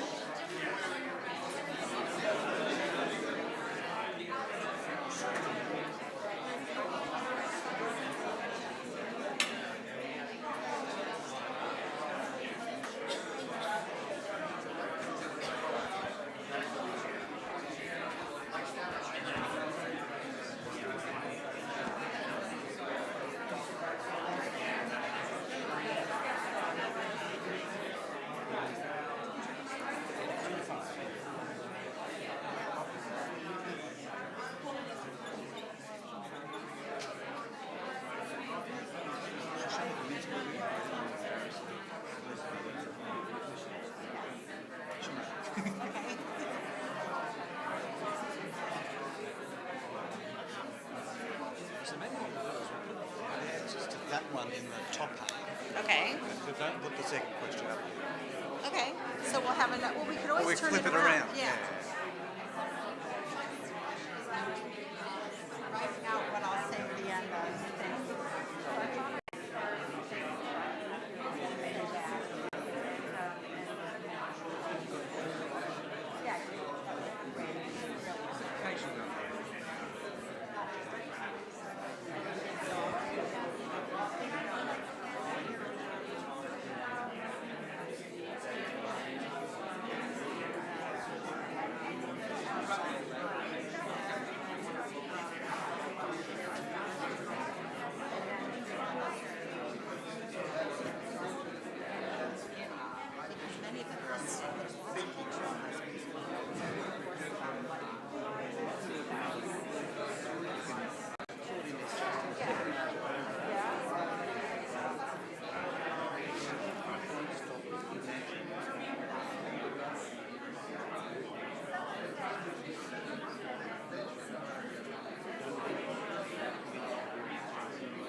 Ladies and gentlemen, can I... Ladies and gentlemen, can I have your attention for one moment? Just for one moment, please. Sheket bevakasha. The discussions are wonderful. You now have the task of agreeing your proposition, and then in 5 minutes I will give you the second question. So your task now is to agree your proposition in your group.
Okay, ladies and gentlemen. Ladies and gentlemen, if you haven't written your proposition, you'll get another moment in a moment, but I now need to refocus you, and that you'll see instantly why I have not given you the second question before you've written up your proposition for the first one. So the second question is about to be turned around on the whiteboard, because Jocelyn likes doing it with a whiteboard. What will you do to make your vision happen, and with whom? And you need to write your answer down. It's not an exam, but you need to agree your answer and write it down. You'll have 10 minutes and then we'll have feedback. What will you do to make the vision you've just written down happen? Not someone else's, the vision you've just written down. What will you do to make it happen, and with whom?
I'm giving him that message. I want you to make peace, or I don't have to do this again.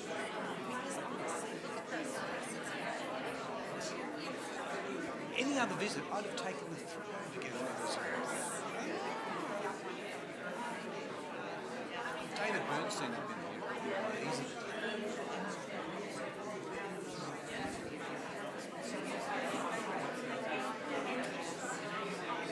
I also told him I can't do. Danny might take him out on Tuesday. I can't do drinking. Yeah, but I'm watching the discussion. It's flowing. I'm not cutting it off.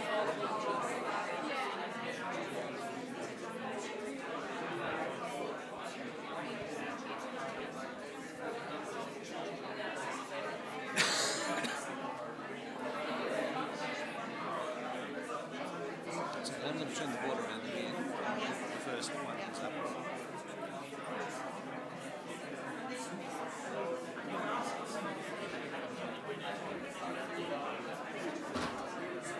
Sorry, Lynn.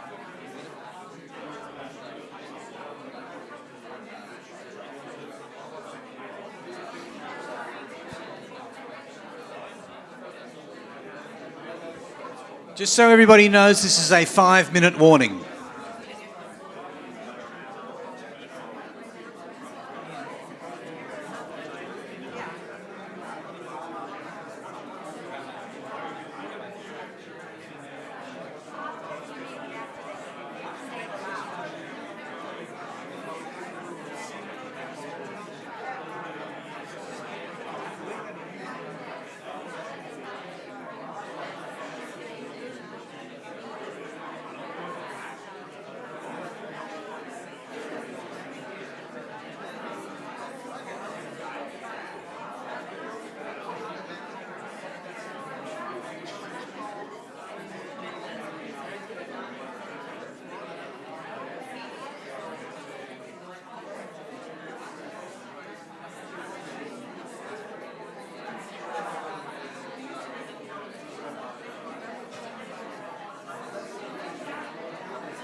Ladies and gentlemen, this is the 2-minute warning, the really and truly 2-minute warning.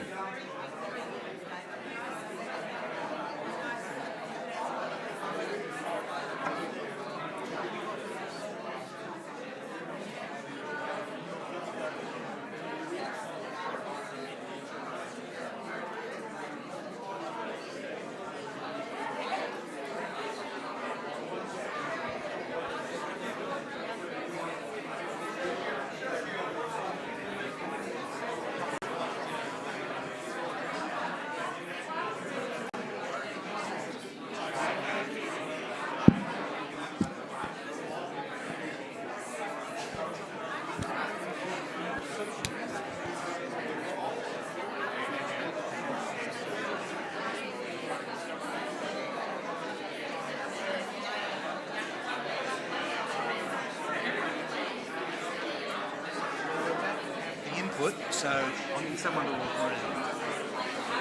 Morning. To join in, is it nearly finished? Yes, we're well and truly underway, but just sit in with a group and you'll... I got cornered. That happens. Is it a helpful corner? Kind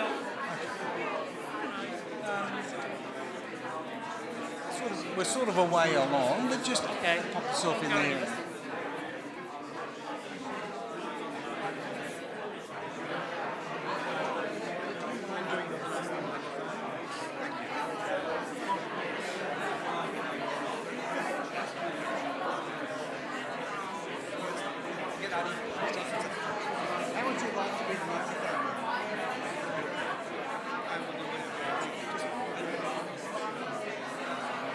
Ah, yes. Someone needs to put it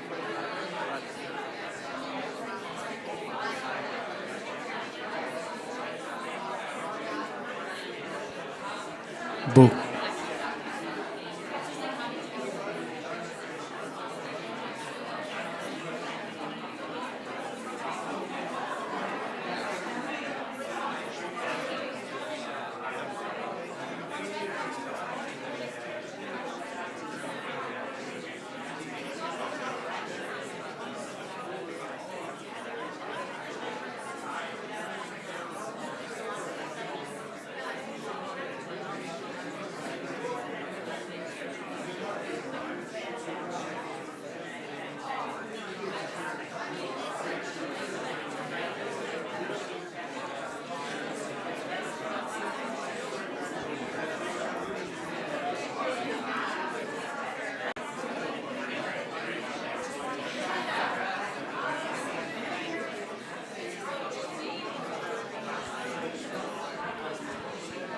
Ladies and gentlemen, we're now going to move to the third section of this workshop.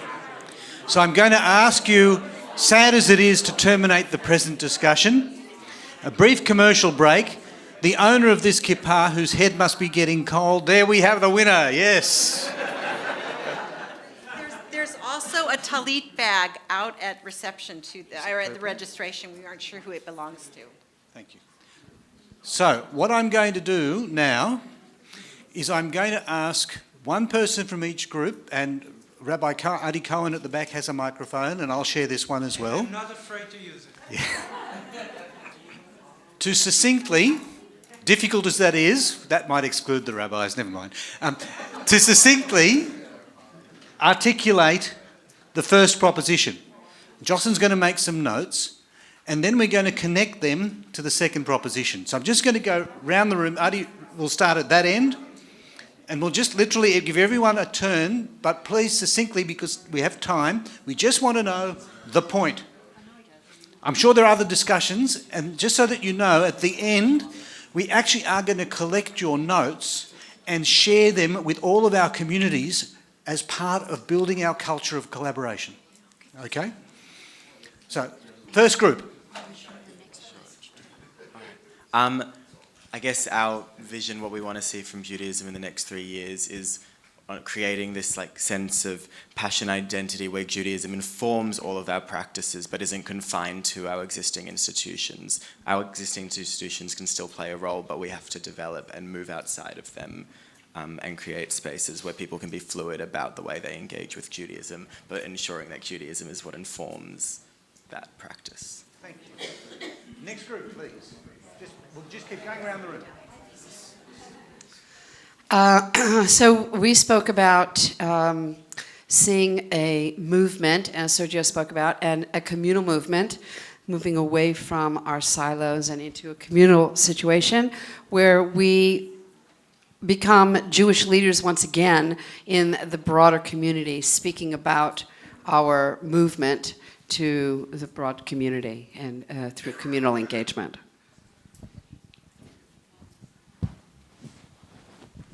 We talked about more engagement and having multiple points of entry, not only services, and engaging our members through word of mouth.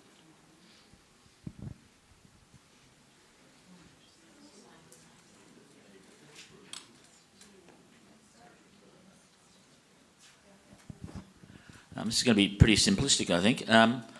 We talked about our own synagogue community, essentially, and firstly, to resolve internal conflicts which we've had, to get those sorted out, to get more young people involved, and we weren't quite sure how we were going to do that, but we thought that was important. We also thought it was important to hang on to the entitled elderly there, and also to sort of expand the relational Judaism that you've been talking about, which I thought would be great for the community.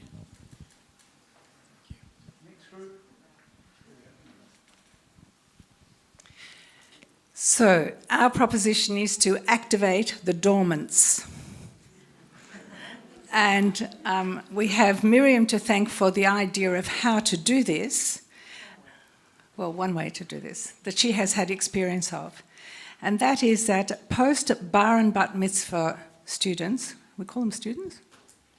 People, they become assistants to any educational activity involving children at the synagogue, like they might become assistants to the next B'nai Mitzvah group, to the teachers.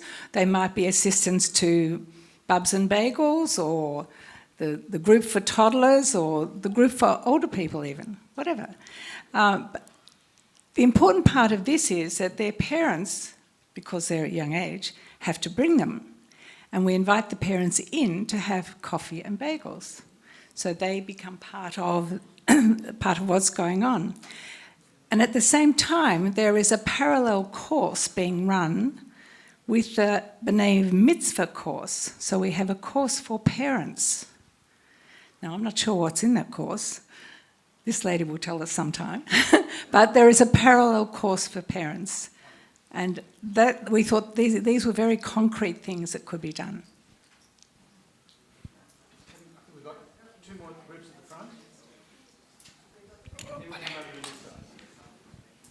everybody will be included. We plan the time so that we can hear from everyone. Talking to, yeah. Our group sort of felt that we need to know what our congregation, all the cohorts, what their expectations are, to actually know what our congregation and what our demographic really was. And then we would use that information to downsize and focus, not do everything for everyone. And also, I think in my case, I think there's a lot going on outside our congregation. Think about how we can incorporate some of those things.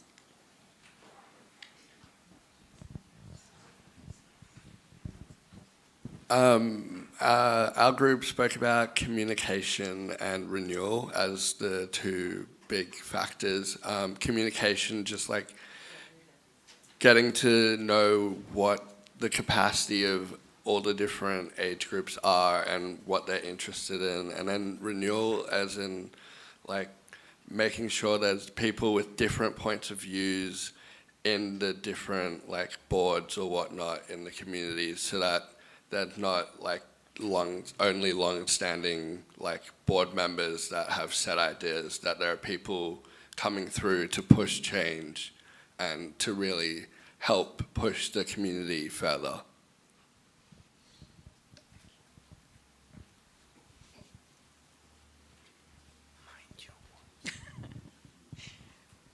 We talked about how to build a stable core, and because stability is important if you want to grow and if you want to move forward. And we talked about building a strong core between the rabbi and the board and how we build outwards from there, because if you're not stable to start with, you're on shaky ground. I'm taking notes. No pressure over there.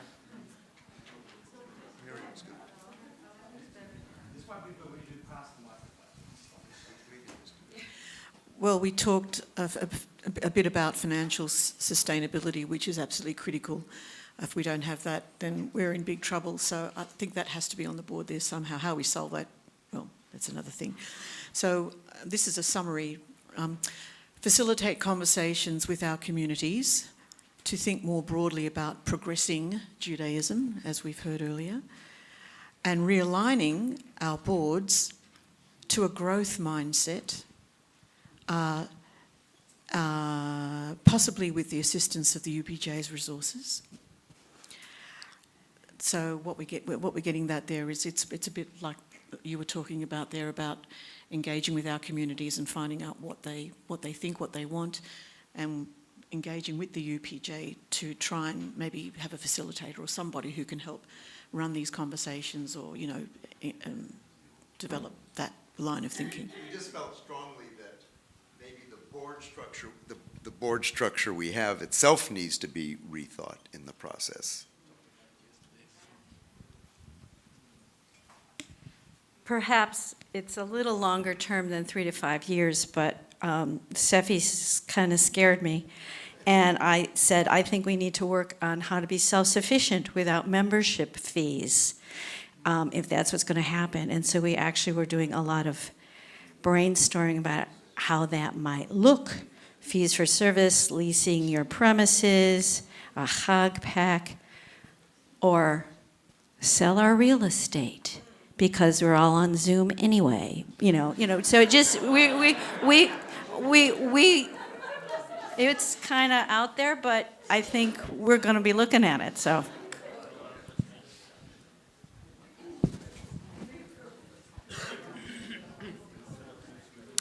Our group discussed many issues, but the distillation of our little lot was we need younger people in leadership roles who are very passionate about connecting their Judaism.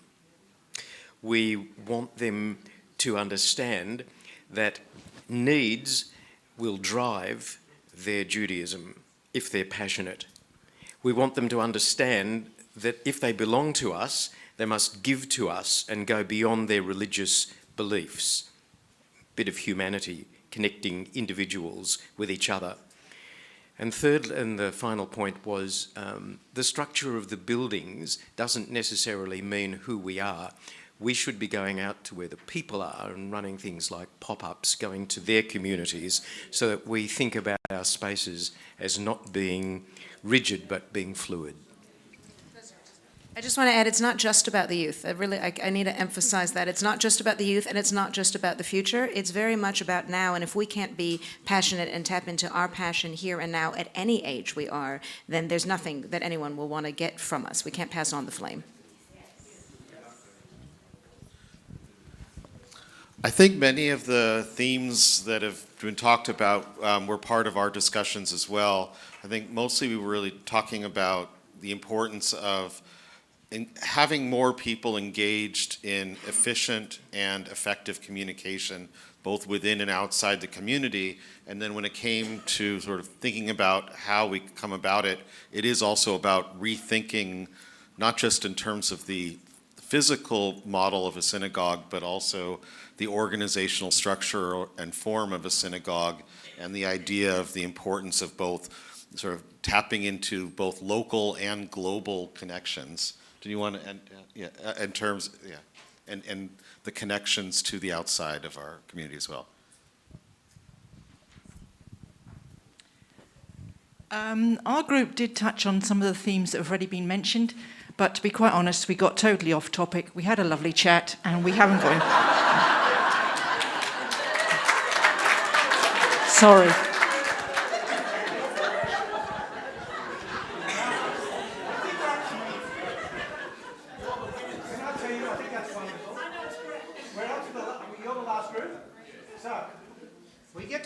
Group, you're going to tell us your vision question, and you're going to immediately then move to how can I fulfil that commitment and with whom, and then we will go in reverse back around the room. I'm hoping that as you listen to what people say, you discover an idea that may not have been your own that you feel attracted to, and that you will find someone after this discussion who put forward that idea and exchange phone numbers. And build a relationship with that person whose idea you liked. And if enough of that happens, we at the UPJ will feel as though we've done something good this weekend. Joss, you turned the board over too quickly. Oh, I thought you wanted to... No, they're going to do both in one go. So how do you want the board? That's all right. You'll just write their first answer at the bottom. We'll turn it around. Everyone can look at it afterwards. And we'll also put your first answer at the top of the other side. That's right. Go for it. So, just do it sideways for a minute. Sideways, okay. Just for a moment.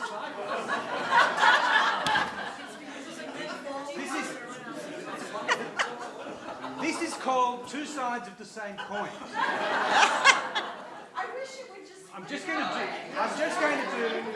I'll do a quick commercial break. I gave a course 15 years ago now, entitled Two Sides of the Same Coin at the University of New South Wales for the Jewish students.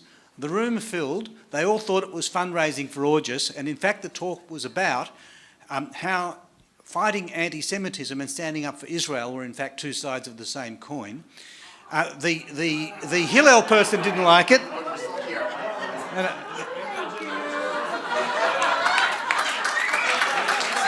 Go Noah! One more point there and then we turn it around. Sally, what's your point on how do you envision your community being better? Okay, so we had a really interesting discussion. There were three small congregations represented and one huge one, so it was interesting to get those perspectives. Generally, one of the key points was 2 generations under participating, so not just the one below, but the one below that as well, so underneath our sort of extreme age, really. And opportunities to participate through discussion groups that reach out to wide audiences. And I must admit I'm feeling a bit radical about this, because I really don't worry whether people attend in person or not, as long as they're attending. So we need to give more opportunity to participate, whatever medium works for that particular person to participate. And people are thinking, oh, no, we have to meet in person. Look, we've managed it brilliantly over the last 2.5 years. We have created online communities of immense power, and so now I regularly participate in services in Dallas, Texas, because they're all online and streamed, and I feel a part of that community as well as these ones because I have friends there. So the relationships can build no matter what the medium you are working in, and we need to rethink our business model. So I know that, sorry, I'm an accountant, I can't help myself. We think too much about buildings as though they are the centre of the universe. They are not. And they are not for the generations that are coming through. They live online, as has been said so often. They live on their phones, they live in social media, they do not just use it. And so getting an understanding of that and using that to change our operating model is absolutely critical if we want to build participation. But on the back of that, when we do meet, that relational Judaism is incredibly important, so people feel welcome. Now, when they meet, that might be making people feel welcome in an online forum as well, so working in those media to actually establish the relationships and build relational practices. That can all be done online. I'm sorry I'm so radical about it, but it's just that I've lived online. I do it in my daily business all the time, and it's so possible. There's so many opportunities. We need to be building those opportunities for anyone to participate. Whatever works for you is fine by me. If you're a member of you can be a member of Temple Sinai in Wellington and you live in Alaska. It doesn't matter. As if you want to participate, you're there. Now,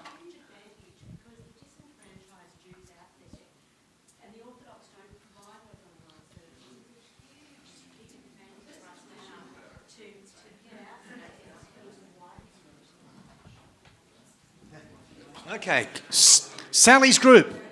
What will you do to make your vision happen, and with whom? We haven't talked about it. Are we supposed to talk about it? That was the second part of the exercise. Okay, we'll move to the... Who's worked on what will you do to make your vision happen, and and with whom? Hands up. So we'll go there first, giving the others a chance to catch up. So we just came back to the idea of the power of a phone call, and building small communities and empowering members to create this engagement, talking about that in many cases you actually need to have a discussion of permission. People don't realize that they actually can do this stuff.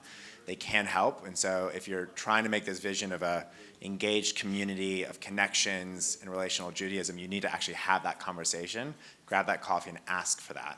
So Ian's going to have a cup of coffee with someone new next week. Oh, I always do. Yeah. I'm open environment.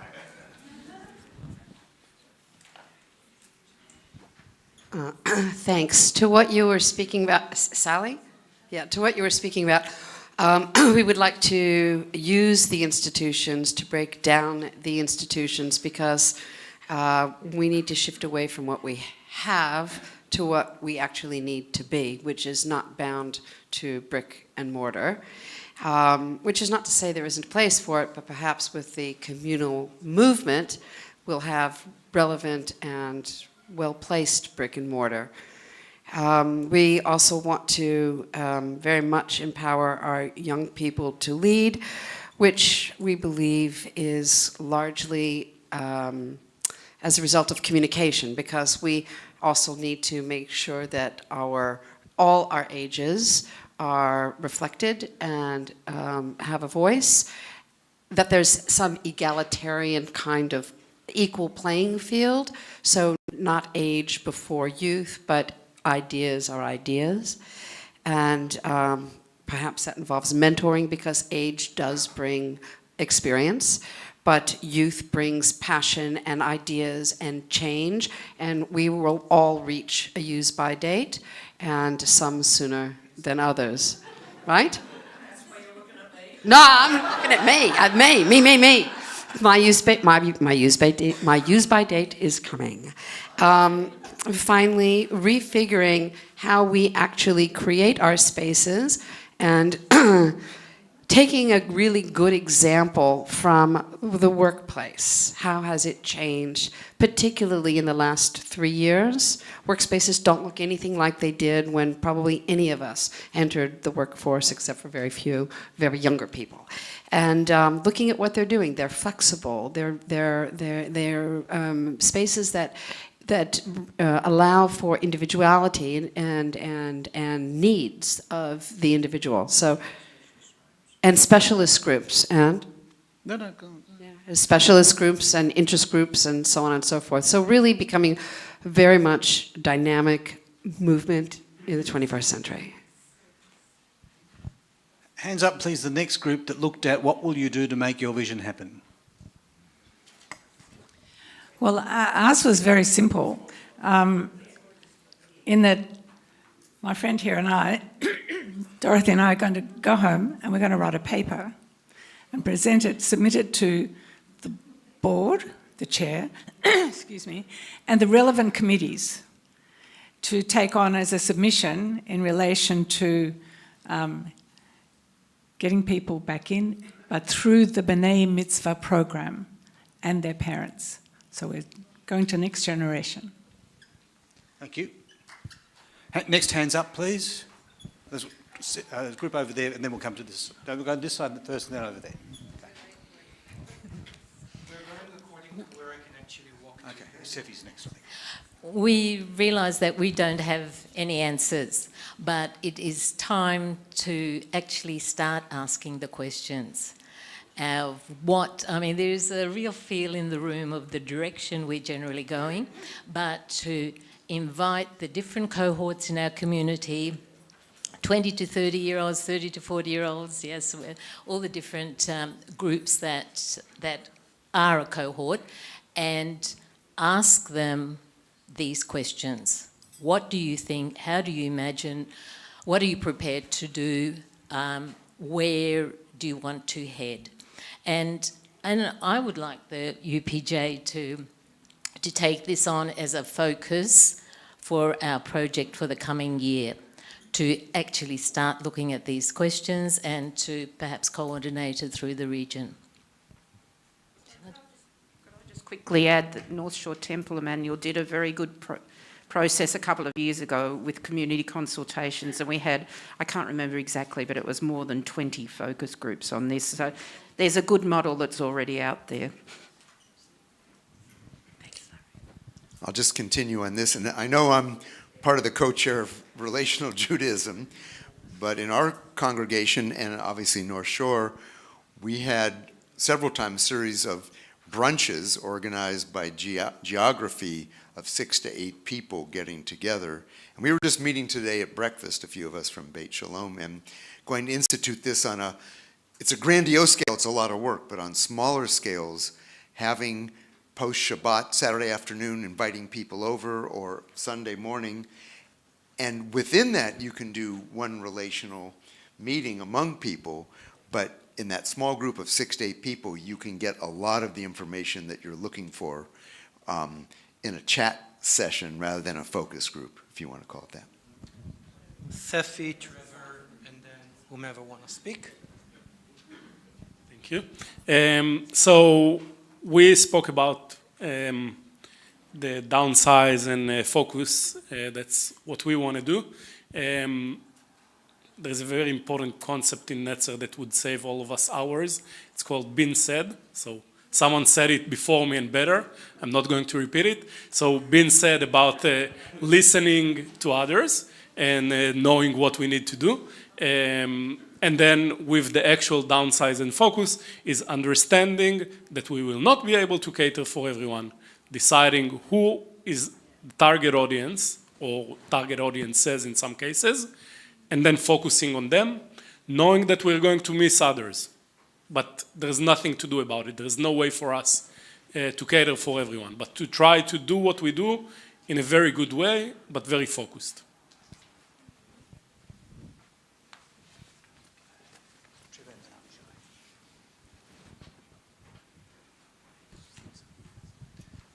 Our group, having decided that what we need to do better in the next 3 to 5 years is to develop real willingness to communicate efficiently and effectively within and outside our congregation or our communities, the way we decided that it would be best to achieve this, and I'm pleased to say that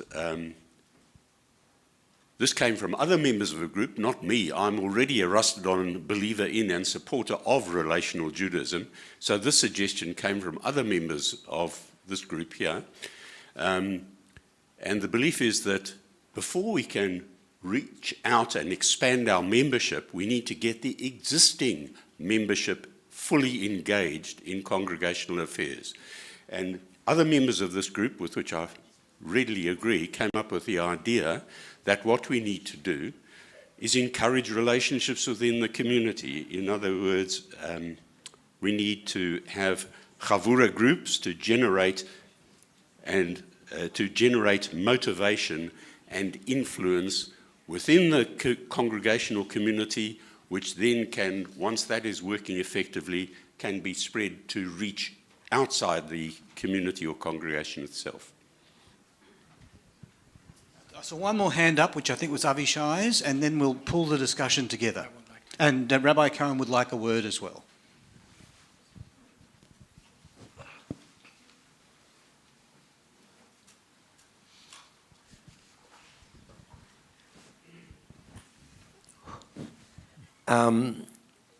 We're probably repeating a little bit some of the suggestions that have already been put, but we had 4 Been said. Pardon? Pardon? Okay. Okay, so we had, so the 3 things that we had were perhaps a little bit different. Were hub and spoke, where we, rather than expecting people to come to us, we need to go to people and perhaps create communities, and then in time, perhaps those communities will come back to the hub. A membership model, we do believe that there should be a review of our membership model to make it perhaps more accessible to people. And a key element of that would be understanding our customers. So again, we very much agree with focus groups to try and understand what our customers want. The other point, I'll say it anyway, was B'nai Mitzvot, connecting families at a key touch point in their life cycle. And I think crucially, we need to be discussing cost of living as a huge barrier to engagement at the moment. I think we know that Judaism works in community, and if we want there to be sustainability, either we need satellite communities to where it's affordable, or we need to be helping Jewish people live closer to the community. But without it, we're not going to sustain ourselves. Now, can I congratulate you?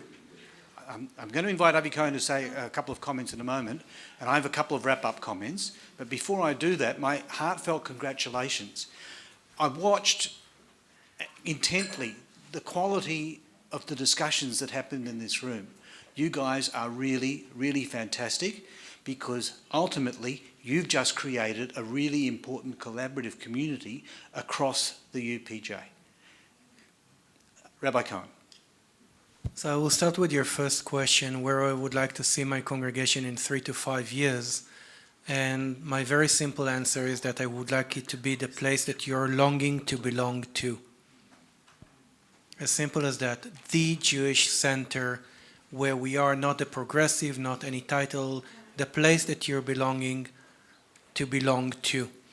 The way that I would like to do it, or the way that is my approach of doing it, is adopting the shtetl mentality.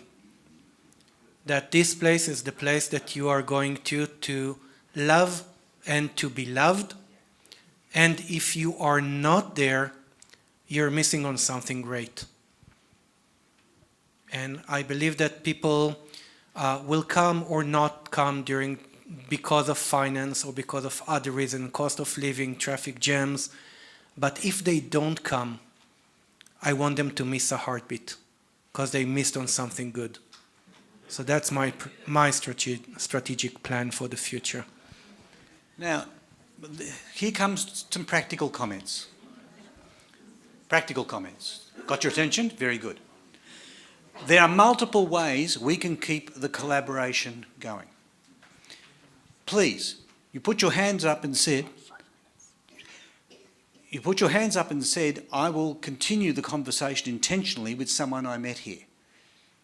Commit to doing that.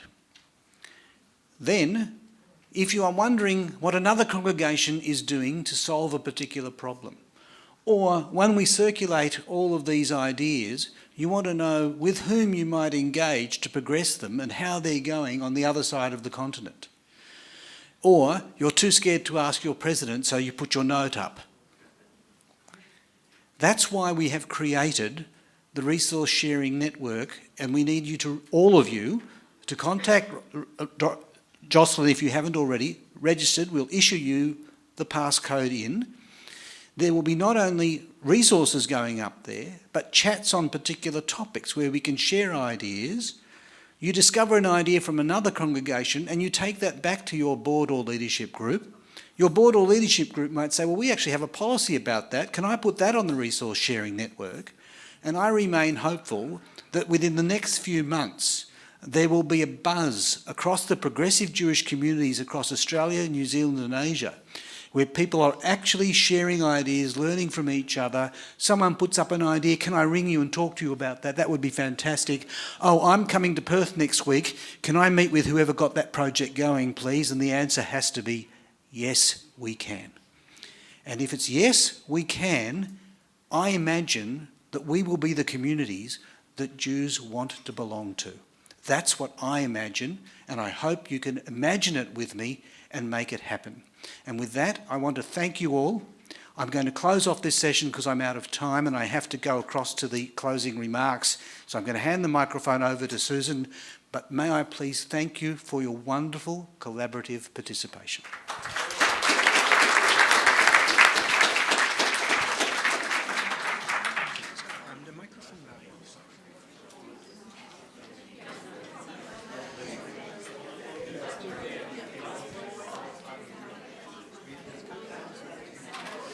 Not long now, just hang in there.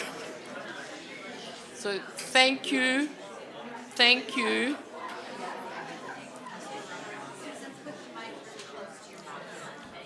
Thank you very much to each and every one of you for choosing to come to our biennial, whether in person or online.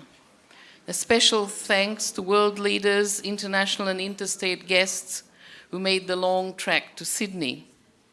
I hope it was worth your while and you will be returning to your communities inspired and ready to move on. I would also like to congratulate people who were recognized Friday night and Saturday night. Their work is truly, truly inspiring, and their dedication is exemplary that we would all like to emulate. Before we say Lahitraot, I want to thank people who have made this conference possible and the success that it was. I hope you agree with me.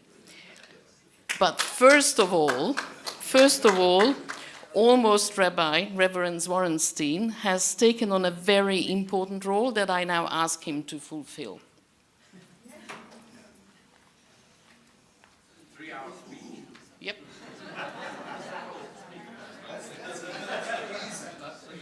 Been there, right? Thank you. So we all know that we all put a lot into conferences, and we all, whether we're attending for the first time, attending for, I'm not going to say hundreds, but anyway, attending for many times, and we know how much goes into planning, to executing, to readjusting, and pick any verb any time you want, and you know how much goes in because we're all involved in synagogue life at various levels. But we also know that in our case, there's one person without whom nothing gets done. We all think it gets done because we do it, right? We think we're doing it. In reality, we're not.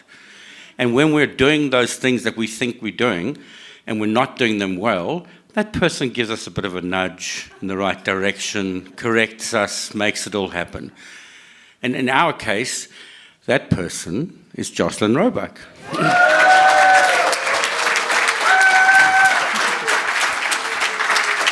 So, in one of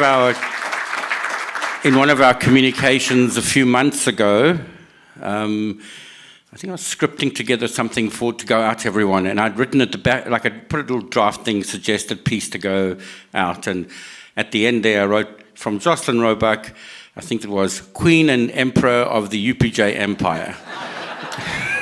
And I think that should stick as her title. I think you should change it as a tagline forever. Anyone, all in favour? Good. I'm not even going to ask if there's any opposition. You're an amazing, not only hardworking, dedicated, fulfillment officer, you know, everything that we can imagine, every type of role that's ever needed in this organisation, you are that person. And especially for this biennial, we know how much wouldn't have happened if you hadn't done that work there.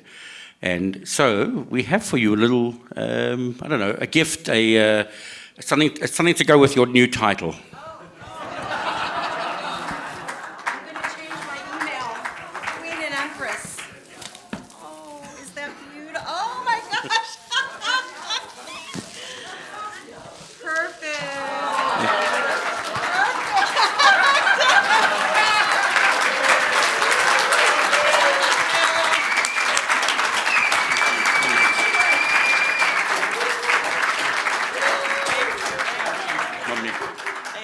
So, again, thank you.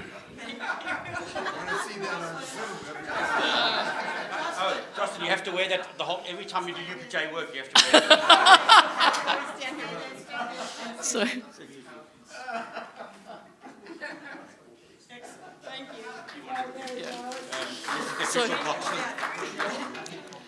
So there is a reason Jocelyn has become our queen. No one, and I mean no one, works harder, takes on more, pulls off miracles, and does it with grace and a smile. Thank you, Jocelyn, my colleague, my friend, and often my partner in crime, in crimes that will remain unmentioned. Working with you on this biennial and others has turned a hard enough task into fun, at least occasionally. I would also like to thank my co-chair, Dorothy Graf, enthusiastic helper and expert writer of emails, a lot of emails.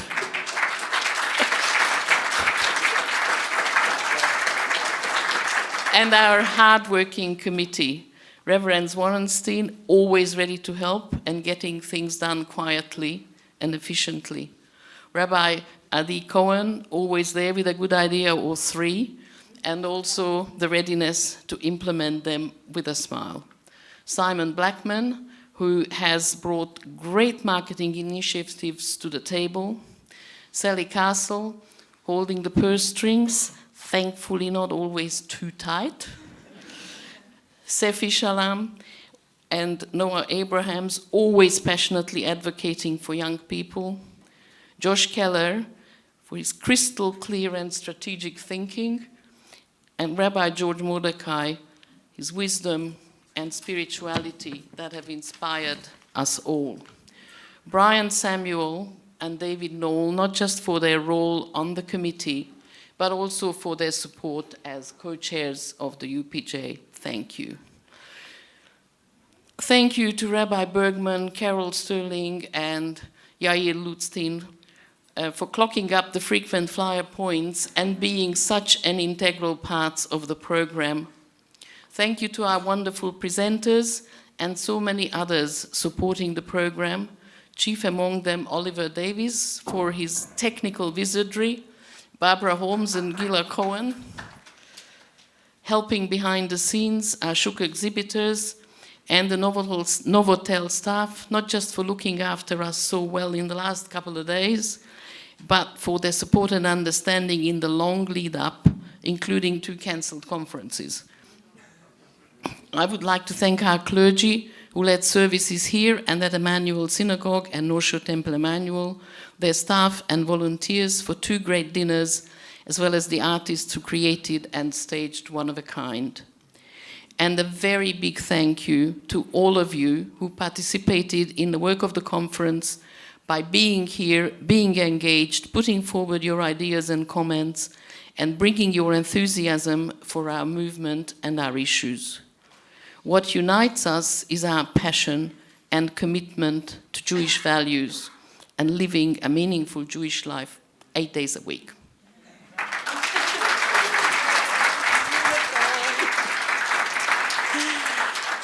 So before I have a few final thank yous, I want to invite Maureen Barton to please come up. She's going to share a short announcement about an important program that Progressive Judaism Victoria is going to be offering. Thank you, and the tiara suits very well.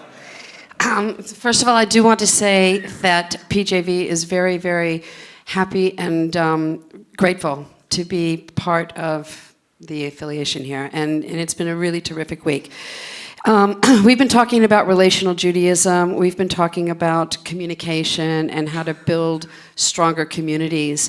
PJV is running a program, and I'd like to invite you all. It's on Zoom, so you can buzz in from anywhere. It's Sunday the 11th of December, 2 to 4 p.m. Melbourne time. And the questions I have for you are, would strengthening the relationships amongst your colleagues and organization be a benefit? Would that lead to better understanding and an equitable and safe working environment? And would you like to become a better communicator? And if you can answer yes to any one of them, or maybe all of them, we'd really love to see you tune in. I will put the information in the next UPJ newsletter with a try-booking link. You just need to register for any affiliate of the PJV. It's free to come, and in any event, hope to see you there. Thank you. And another announcement from Rabbi Adi, please. Thank you. Okay, so now that we're done with the work and with the business, let's talk fun and games. I'm lucky enough to live in a place where you guys pay a lot of money to come for a vacation. And on behalf of my president and my board and myself, I would like to invite each and every one of you, when you get to the Gold Coast for a vacation, whether it's for a week or 3 months, you're always invited to come to Temple Shalom to find a place to call home and to love and to be loved. That's all. Thank you so much. So, just these few final, very important though, thank yous. On behalf of Brian Samuel, who I imagine right now is watching from home, who, as you all know, was not able to be with us due to illness, but happily he was in Melbourne to welcome his newest grandchild, a granddaughter who was born while he's been there.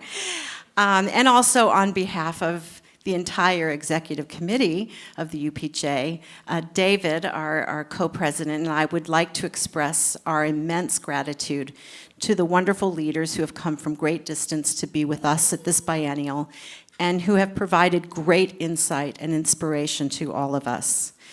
Carol Sterling truly embodies the values of relational Judaism and puts it into action as she reaches out personally across the globe to be sure that World Union communities feel heard and feel supported and feel they actually have friends. I am really always inspired by Carol, and I thank her personally. Rabbi Sergio has not learned the word no. I think, as Carol pointed out to me numerous times, he's always providing advice and hands-on help. And our UPJ region has been truly blessed by 2 amazing visits he made to Australia just within the last 6 months. We would like to ask Carol and Sergio to please come forward now and accept 2 little gifts from us, and with the hope that it will remind you of our deep affection.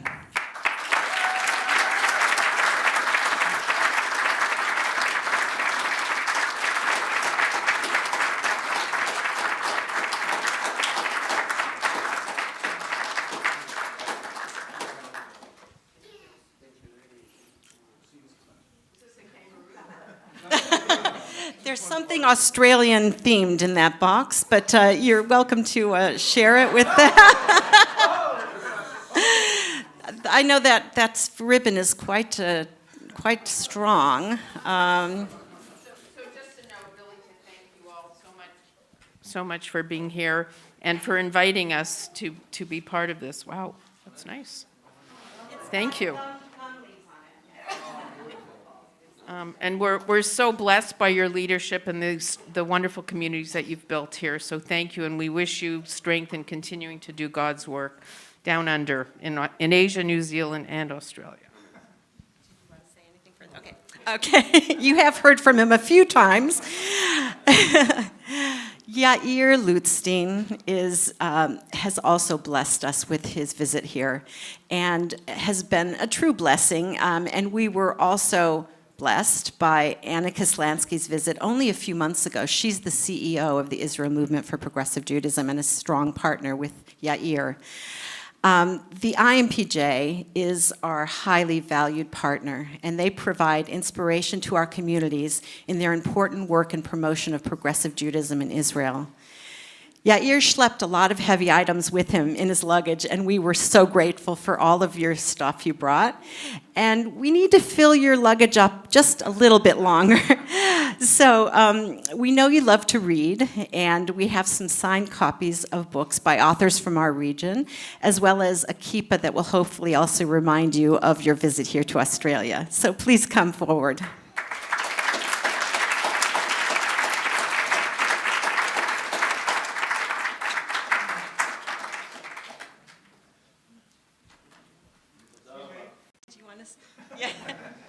I said yesterday at lunch, thank you very much. It's been a real pleasure being here with you. I didn't know what to expect, and I feel like I've come into a very warm and welcoming home, a community that is got a wonderful future before it, and based on the leadership and the friendship and the community that you have developed here over the decades that you've been working together. It's been a pleasure being with you. I've learned a lot. I have a lot of things to think about as I start my journey back home. And toda rabba.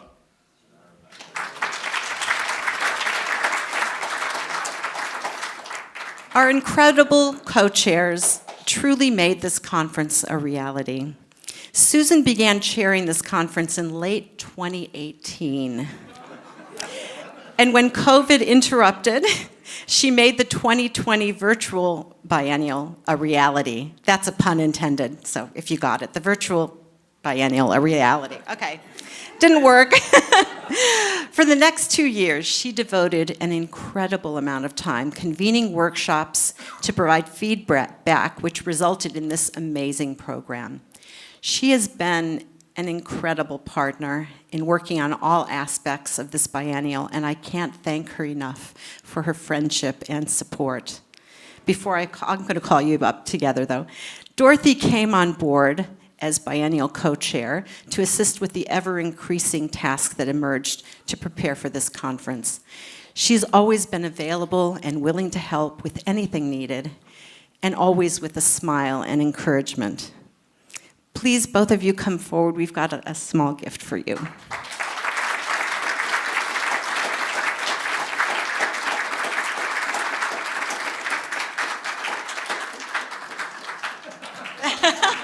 you want to say anything, Dorothy? Up to you.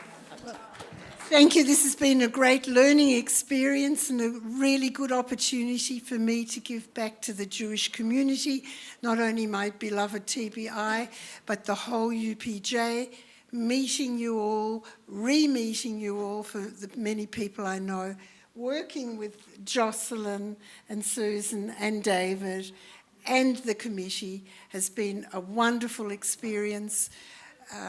My emails aren't over yet, David. But I thank you all. I hope you've benefited from it.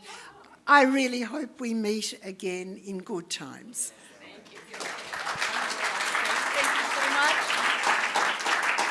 Thank you. Now, just one public service announcement. When you have your lunch, at the dessert table, there's going to be a lovely little cake celebrating Deborah and Mark Maybloom's anniversary. So please be sure to wish them happy anniversary. And David asked me to reinforce with a final message. Don't stop imagining what we can build. Don't leave here without committing to building a stronger collaborative community And as you think about getting up from your chairs, going out to lunch, we'd like to now replay the slideshow that began this conference on Friday. Many of you may not have seen it, but I'd love you to remain in your seats and watch this short watch this short slideshow, and it has a beautiful message at the end. When you depart the room, though, please hand in your notes to Barbara at the door. Okay, Ali, thanks.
These are the days I would like to remember, when regret gets the better of me, when time comes to sift through the debris.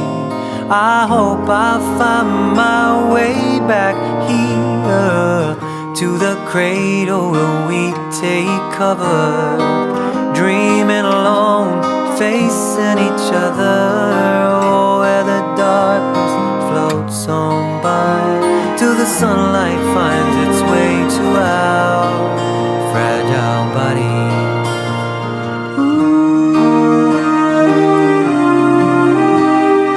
These are the days I would like to remember.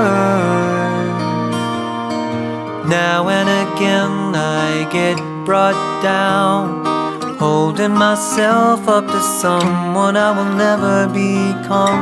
Yeah, some things can never go away. I grow tired of searching for a lantern to light the way. But what I've learned in the great unknown, that the world outside is only but a mirror to your heart.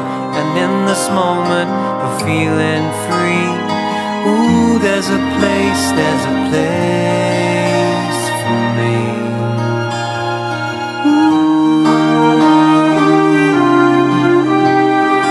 These are the days I would like to remember. Oh, these are the days I would like to remember.